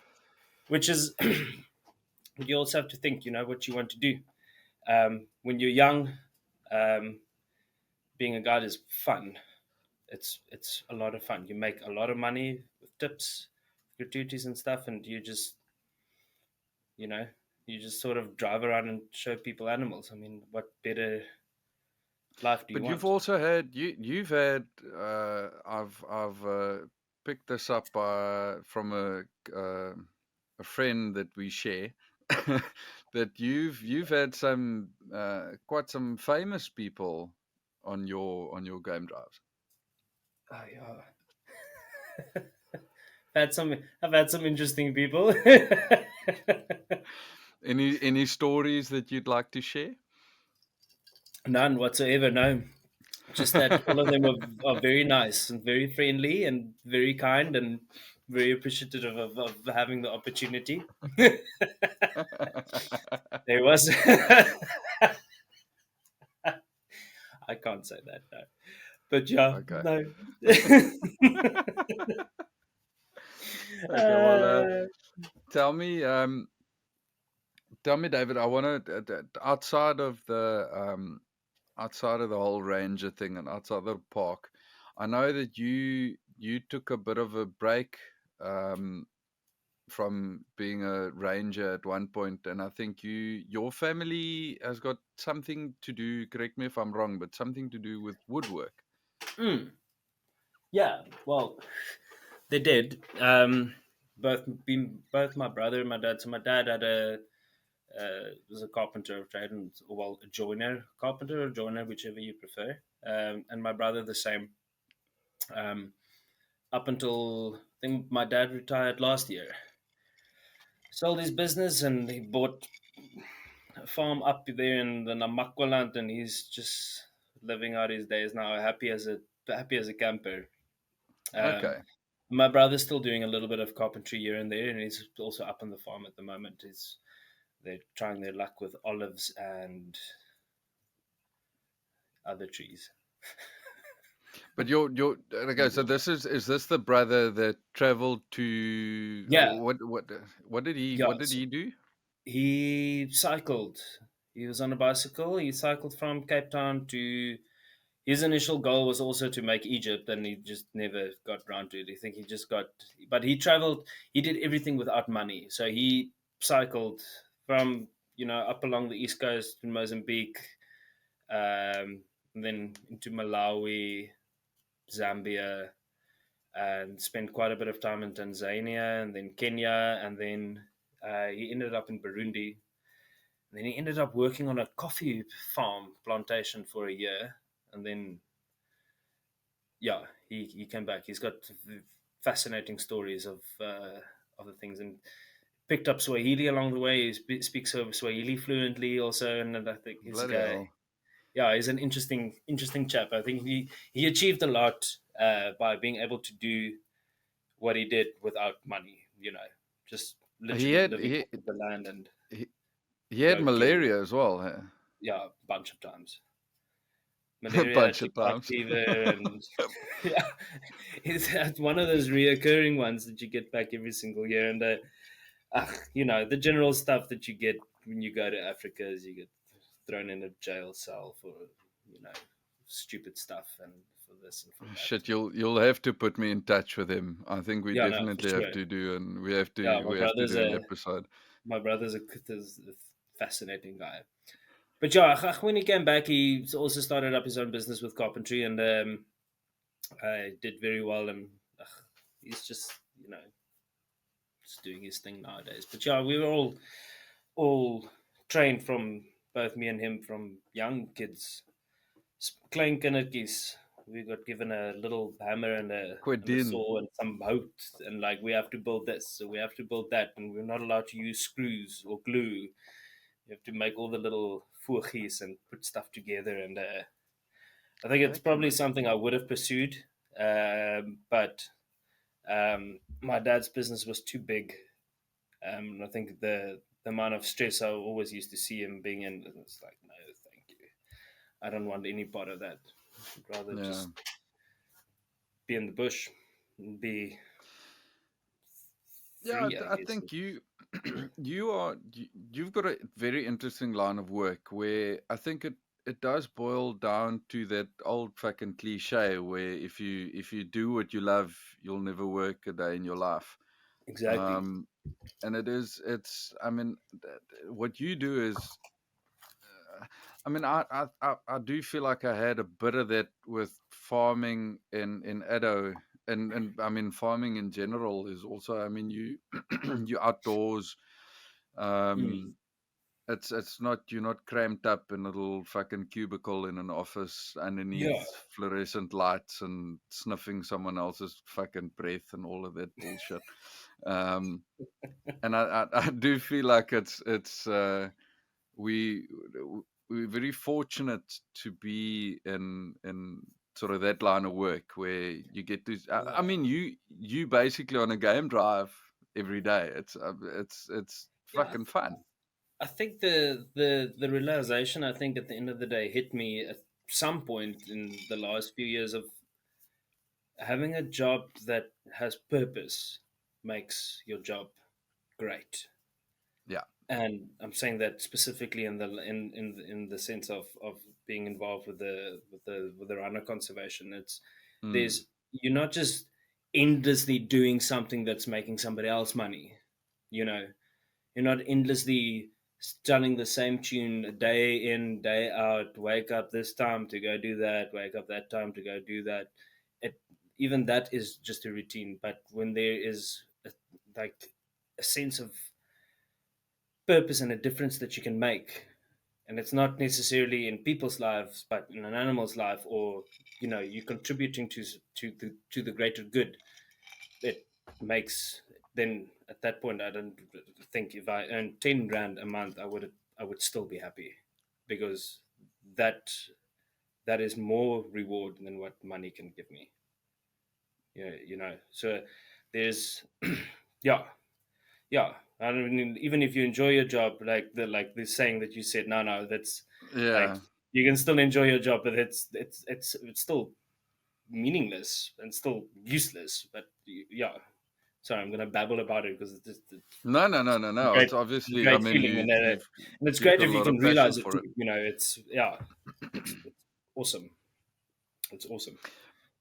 It's I think you get to see a lot of interesting stuff. Though I scrolled through your Instagram and Facebook and stuff last night, and one of the things that I've obviously, I mean, like I said, growing up in agriculture and in both West and the Karoo, I mean, I grew up with fucking being outdoors and animals all around you and game, and I mean, I've been hunting since I was like 7, 8 years old, and Mm. but there's one specific thing that you've got two pictures with pangolins that I am very jealous of. Um, they are fucking interesting animals. Wow, super interesting. Yeah. It's one of those things. If somebody sees it, it doesn't matter if you're half an hour away or an hour away. You go because you don't know. I think I've only seen like 6 or 7 pangolins in my life, and that every single one of them has been fascinating. They don't do anything. They literally just lie there. But I think just purely because of the rarity of Yeah. being able to see them, you just sit there and just literally sit there. I followed one day for I think probably an hour. I like was just doing a normal boundary patrol and it ran across the road and just got out and like kind of figured out, okay, cool, if I'm like at least 15 meters away from it, it's just going to keep on doing its normal thing. And it just kept on doing its normal thing. And I just walked so far and so long after the thing. And it was, yo, it was cool. It was very special. Pangolins.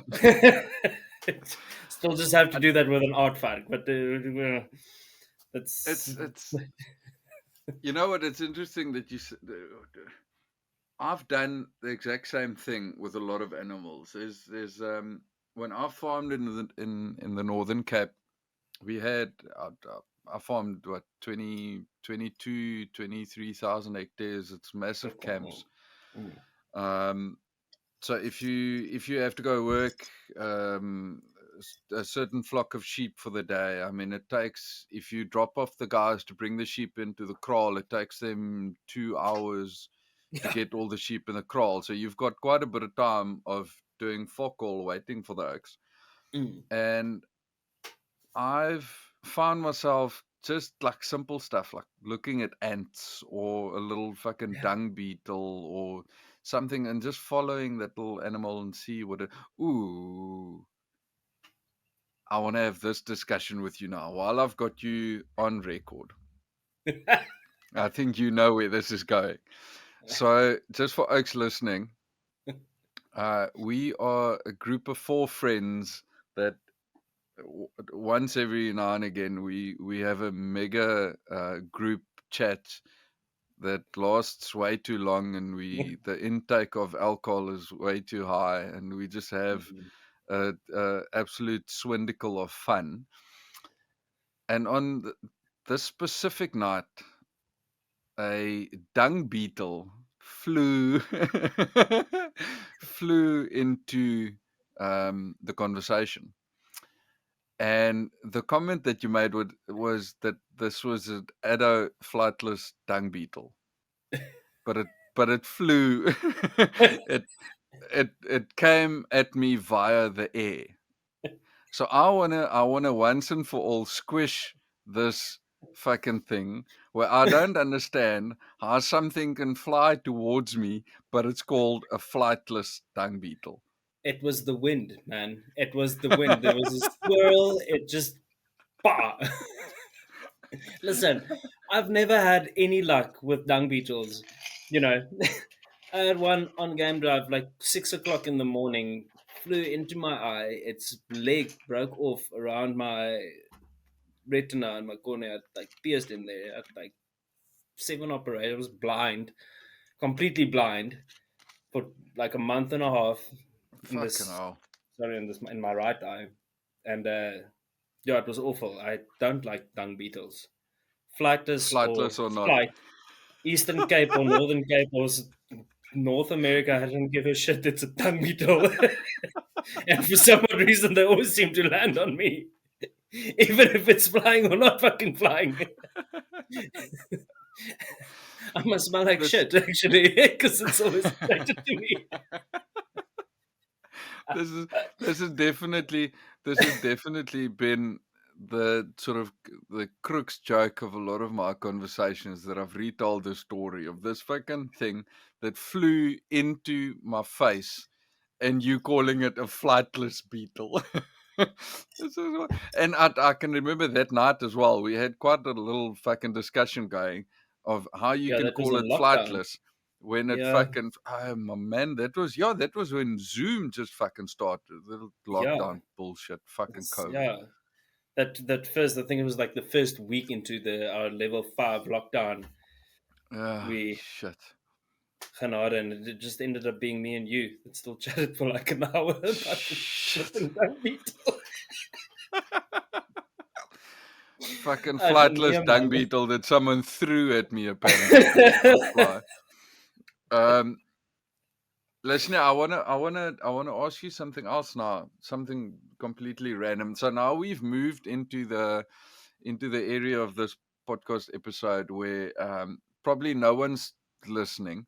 I think only about 16% of people actually listen to the whole thing to the end. So this is basically just for me.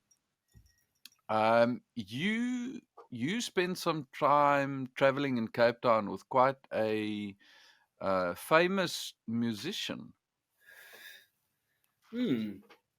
Hmm. Hmm. Do you wanna tell us some Up, stories? up. It involved a lot of Jägermeister and a lot of late Yeah. nights and uh, uh, a lot of festivals and very drunk night at Wacky Wine. Do you wanna tell us who it is? No, it's irrelevant No. who it is. It's just somebody that plays like very good music, and yeah. So I also play a bit of guitar, you know. Now it's just to make my wife's knees weak. That's the only reason why I play Oh. guitar. Actually, got a piano now recently too. But you were actually you were in a band in Cape Town, no? Uh, yeah, when I was younger, when I was still studying, I like a few bands, one Afrikaans band, and then this Afrikaans rock band called Obsessie met Alts. That was Yeah. way back, and then I sort of I played around with I just did some session guitaring and stuff for some people, and we had a studio um, in Cape Town as well, a live recording studio, just more about drinking, I guess, than and chatting up girls. But No, but it was that's rock it and was roll, baby. that was all rock and roll. It was good times. A lot of Jägermeister. A lot of Jägermeister. Any songs that we can go listen to that's still in the interwebs somewhere? Why? I don't know why you're pushing this. Because I love it. I don't know. Maybe not. Eh? You with my, it's what it We is. must Eh? go Google. If you dig around it long enough, you'll find something. I know there's some photos on my Instagram, me playing in my underwear on a stage. You might fish something out of that one. Okay, I'll definitely go. I dig a bit of Googling. I Just like love long fucking scratching around. leopard print Jack Barrow cap. Just my jockeys. Yeah, I remember that, and that was a good night. Lots of pretty girls at that party. Luckily, my wife's um, sleeping. Tell me what do you do when you're not game rangering? When you're not anti-poaching? When you're not what's a thing that sort of takes your mind off of everything? um, yo, it's actually like a a dingus question. I don't. I like to just be quiet. Actually, you know, like we have a holiday house in Stillby, so I think I try to get out there plenty of times, and I like to fish. Um, but like fishing. Fishing is a good escape for me. Like I don't have to catch anything. I just want to stand there and cast. That's fine. If sea in the sea though. Sea, fresh water, it doesn't matter. Okay. Anything where I can. And then yeah, I think now with getting older and stuff, I just want peace, quiet, and not have to deal with anything. So I read a lot and try to spend as much time as I can with my dog and the missus, and we, sorry, I like to hike and walk around it. But other than generally, it's just relax a little bit and switch off from anything and anything. I think that's probably. I know it doesn't fully answer your question, but If it's No, if no, it's an no. It activity, does. if it's specifically asking for an activity, that's most likely just going fishing. Really, want to It's try and pick up golf at some point again. Shooting my gun, I like shooting too. That's also fun. I just wanted to ask you if you're into hunting. Yeah, but yeah. Um, uh, yeah. If it's like I try and do a trip with my dad every single year. That's I think the only time we ever really get the chance to like really bond, and because we go up to Yeah. Namibia and it's a whole week and it's with all his friends. We've been doing it since I was a kid. We've been trying to do the same trip every single year, and um, Do you go fishing up there? not anymore. No, no, I haven't been since I was a teen. Really, now Namibia is only we only go up there really to for our hunting trip in the Kalahari, and that's about it. But that's a like a trip because it's a far drive for one, and for two, it's just one day quickly hunting, and the rest of the days we make food and drink beer and talk cock Yeah. and laugh And my and four by my four. parents are actually my parents are actually there now. Well, I say we. My dad comes from Cape Town, but my mum's from Namibia. I was born in Walvis Bay. I come from there. Regtig? Yeah. And yeah, don't you have a farm up there, man? Come just get a little. No, well, when I was born, Walvis Bay was still under the Republic of South Africa. So I don't have like a Namibian passport or anything. It Ah, was still it was what 89, and I think Namibia only sort of was Namibia independent. well, on its own in 91, if I can remember Yeah, correctly. just yeah, shortly after So 89. When did the war yeah, end? so my I think the South African forces withdrew out of Namibia in 89. So it must have been shortly after that, yeah. Became yeah. independent. So yeah, my parents still go back. My mom and my dad used to be teachers at Walvis Bay at school, and I think we were there. We moved to Beaufort West when I turned 5 in Beaufort West. So I was there for 4 years. But my mom comes from there. My granddad used to run a farm similar to sort of like what they had, what they've got at Elsenburg. Well, yeah. Yeah, so my granddad used to run a type of farm set up like that in Namibia, and yeah, my mom's a Barnard. She's like fucking Namibian as they Barnard. come. Barnard, my man. Genigtig. Ja, And then obviously my dad's now the tailor. We Scottish tailors. Um, oh, But yeah, dit no, Scots. they go back to Namibia every year. They there now as we speak. Lekker, They do like a month trip every year in June, July. They lekker, go up to Namibia. Fucking lekker. lekker. Ja, that sounds lekker. I'm very jealous. I wish I could do that more, but alas, time, time doesn't Yeah, allow it. fucking being a grown up. I wanna. It's something that I want to quickly just pull back to, which is interesting sort of change in my life, brought on with COVID, that we quickly spoke about now as boils back to our group chat thing, that you said it's sort of become a thing where you got older, but I also found myself not. I don't like people anymore. Like good. Sounds funny. You I don't don't like like what groups of anymore? people. I don't Oh, people. groups of I don't people. want to. I don't Yeah, want to. I don't want to fucking go out. I dig like this. I love this. Obviously, yeah. this is nice. I can't have a drink with you in any other way because I have to fucking pay 70,000,000 rand to get to South Africa. But this is. I've gotten so used to having a drink over the phone with someone that this is what I enjoy now. I don't like going out to a pub where I'm deaf in my one ear, so I can't hear anything in any way if the music's too loud, and I sort of tend to gravitate more towards having a proper conversation like this Exactly. than But I getting think drunk at a that pub. just that sort of comes of being just getting older too. Isn't it? You don't want to go and sit and dance like we used to do in a flipping club and pick up girls and try to consume as much alcohol as you possibly can in one night. And those days are long gone. The only Mm. time now I like going out is if I'm going out on a date with the missus or if I watch rugby. I still enjoy going to a bar and watching rugby, but that's purely just because of the gees. Yeah, And that yeah. I don't have to look like an idiot screaming at a TV. If I sit at home by myself, I'm like, pass the ball.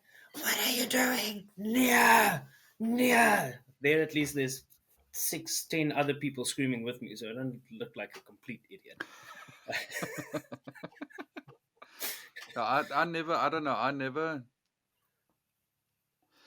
got into that whole thing of watching rugby or watching any sport for that sense. I don't know.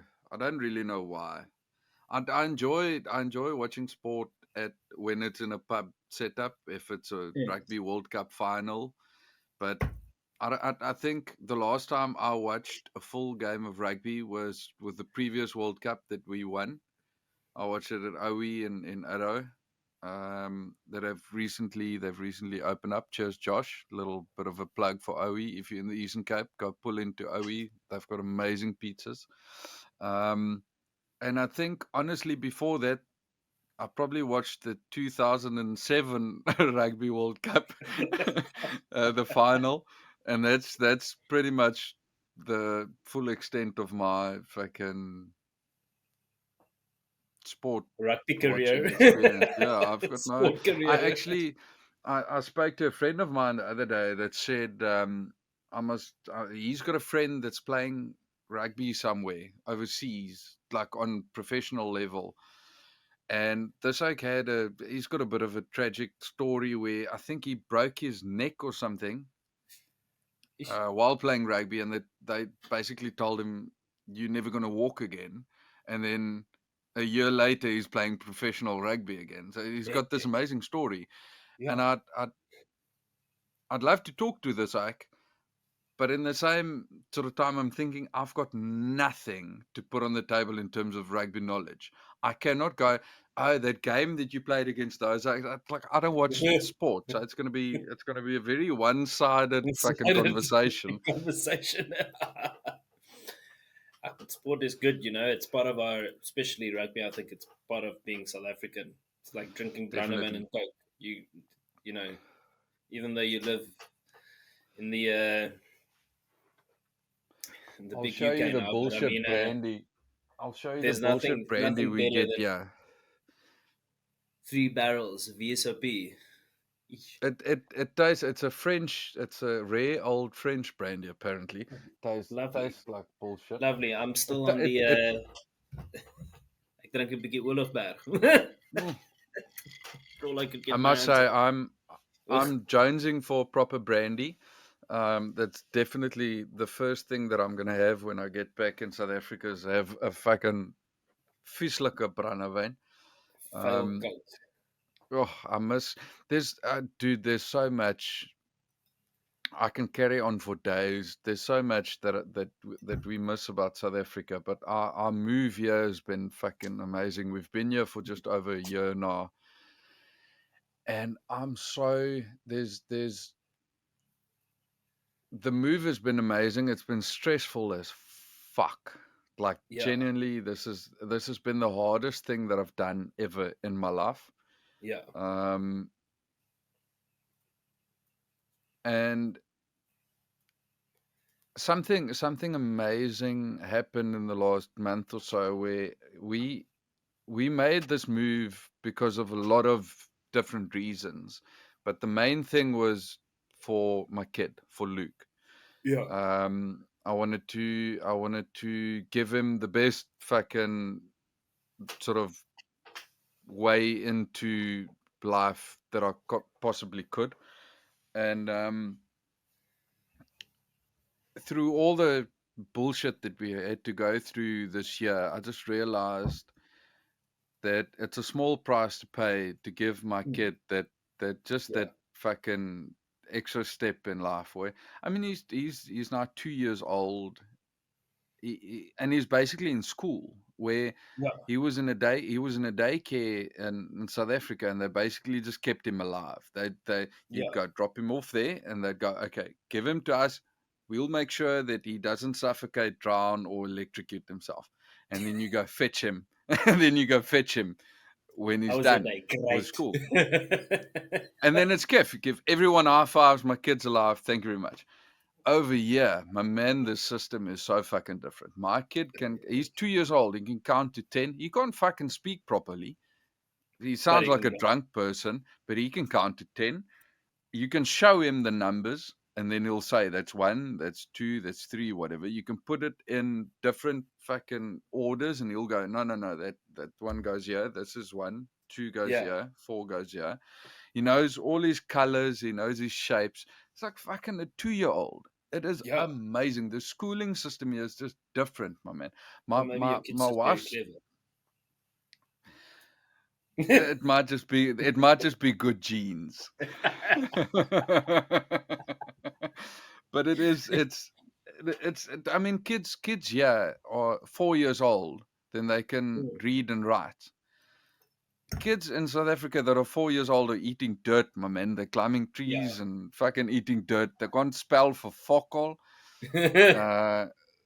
But I mean, it's a different system. I'm not mocking South Africa. I don't mean to do that. Completely different. But it's.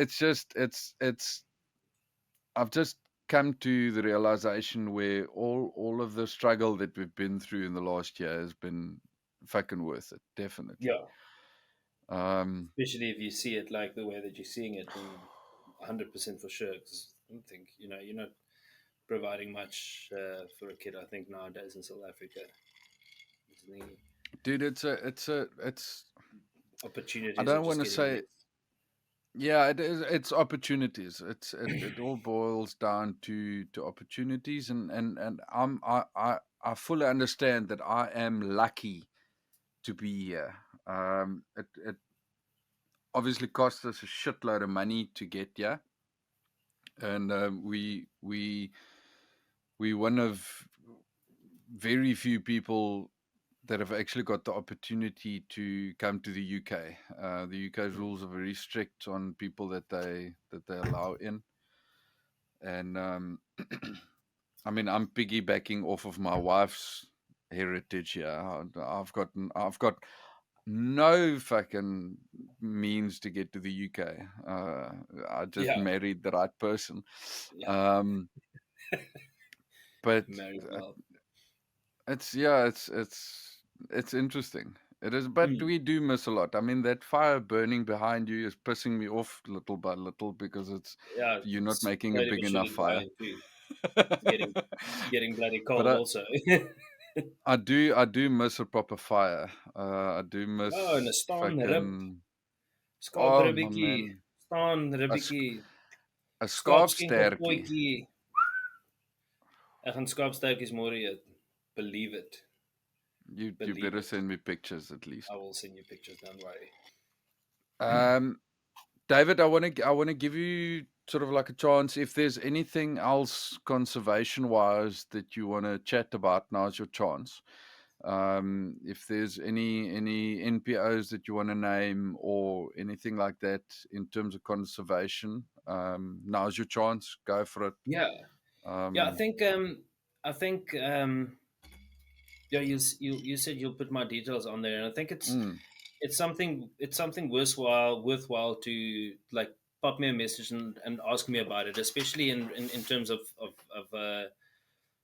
funding for there's only two specific things that I would bring up, and that's maybe Careful Wild and one of the um, systems that runs in the park that fully rely on that. And not just it's these are things that do make a hell of a big difference, and it's vital, absolutely vital, um, you know, to to preserve. And if it goes away, then it's gone. And you're sitting with a rather big gap, um, which would be a sad thing at the end of the day. And um, Yeah, it's. But yeah, pop me a message in anyway if you just want to. If anybody wants to come to South Africa and need advice of where to go, where to stay, what camps to do, or other, if you want to go to a pretty extensive travel throughout Africa and stuff like it. And I know a lot of people are scared to go to places like Zimbabwe to, or, there's Mm. nothing to be scared of, and it's like working with a recruiter. When you go through a travel agent, you're speaking to somebody that's covered that 100%. They may not have been there, but they know a product that they sell. So if Yeah. anybody's got questions, if they want to come here or do a safari or whatever, not pop me a message. I'm always happy to answer questions. It's like 5 minutes out of my day Where is where great. can where can where can people find you on? Just give your handle on Yeah, so Instagram on and all of that. Instagram it's Dawid. So David, it's the Afrikaans version of David. So yeah, DAWIDVANZ. I think that's my Instagram handle. And then, yeah, I don't really do Facebook at all. Um, Okay. and my email is exactly the same. It's just at gmail.com. So same as my handle. It's DAWIDVANZ. And yeah, anytime, always open and always keen to answer questions or give advice. I said it's free. It doesn't cost money to ask anything. So it's yeah. Let me know. I'm Okay. always No, great. very I very. thank very much, David. Sort of like for you to open up your life to us, and yeah, Thanks I for think having me. there's hopefully I can just, if I can bring two extra people to the cause and help out with a bit of conservation, and I hope that we sort of put a bit of light on how things are really like in a park like the Kruger, and what it's like um, doing the anti-poaching work, and obviously there's a lot of stuff that you guys can't talk about because it's a difficult subject, and you don't want to give Mhm. out too much information because it can be misused. So yeah, thank you very much. Thanks Thank you for having me. for It's opening been up, great. and Yeah, this has been fun. Been- I really yeah, it has enjoyed it. been fun. It's great to give a little bit of insight of sort of let's call it more of a dire situation that's going on with the rhinos and the conservation in South Africa, and I think that's it's well worth just trying to create a little bit of awareness for those that don't know. It's it's always worth it, and it has been fun. It's been good seeing your face too. Yeah, yeah. We'll see in a few months' time. We'll maybe check back. My fucking cave. We'll maybe check back and see what's going on in the park again, and Yeah, we'll hopefully hear some more stories of elephants and wild dogs and rhinos and all of that from you. yeah, all the shenanigans. Okay, my man. Listener, thank you very much. It's been fun, and we'll talk again. Keep well. Like same to you, but thanks, man. Cheers, bud. Bye bye.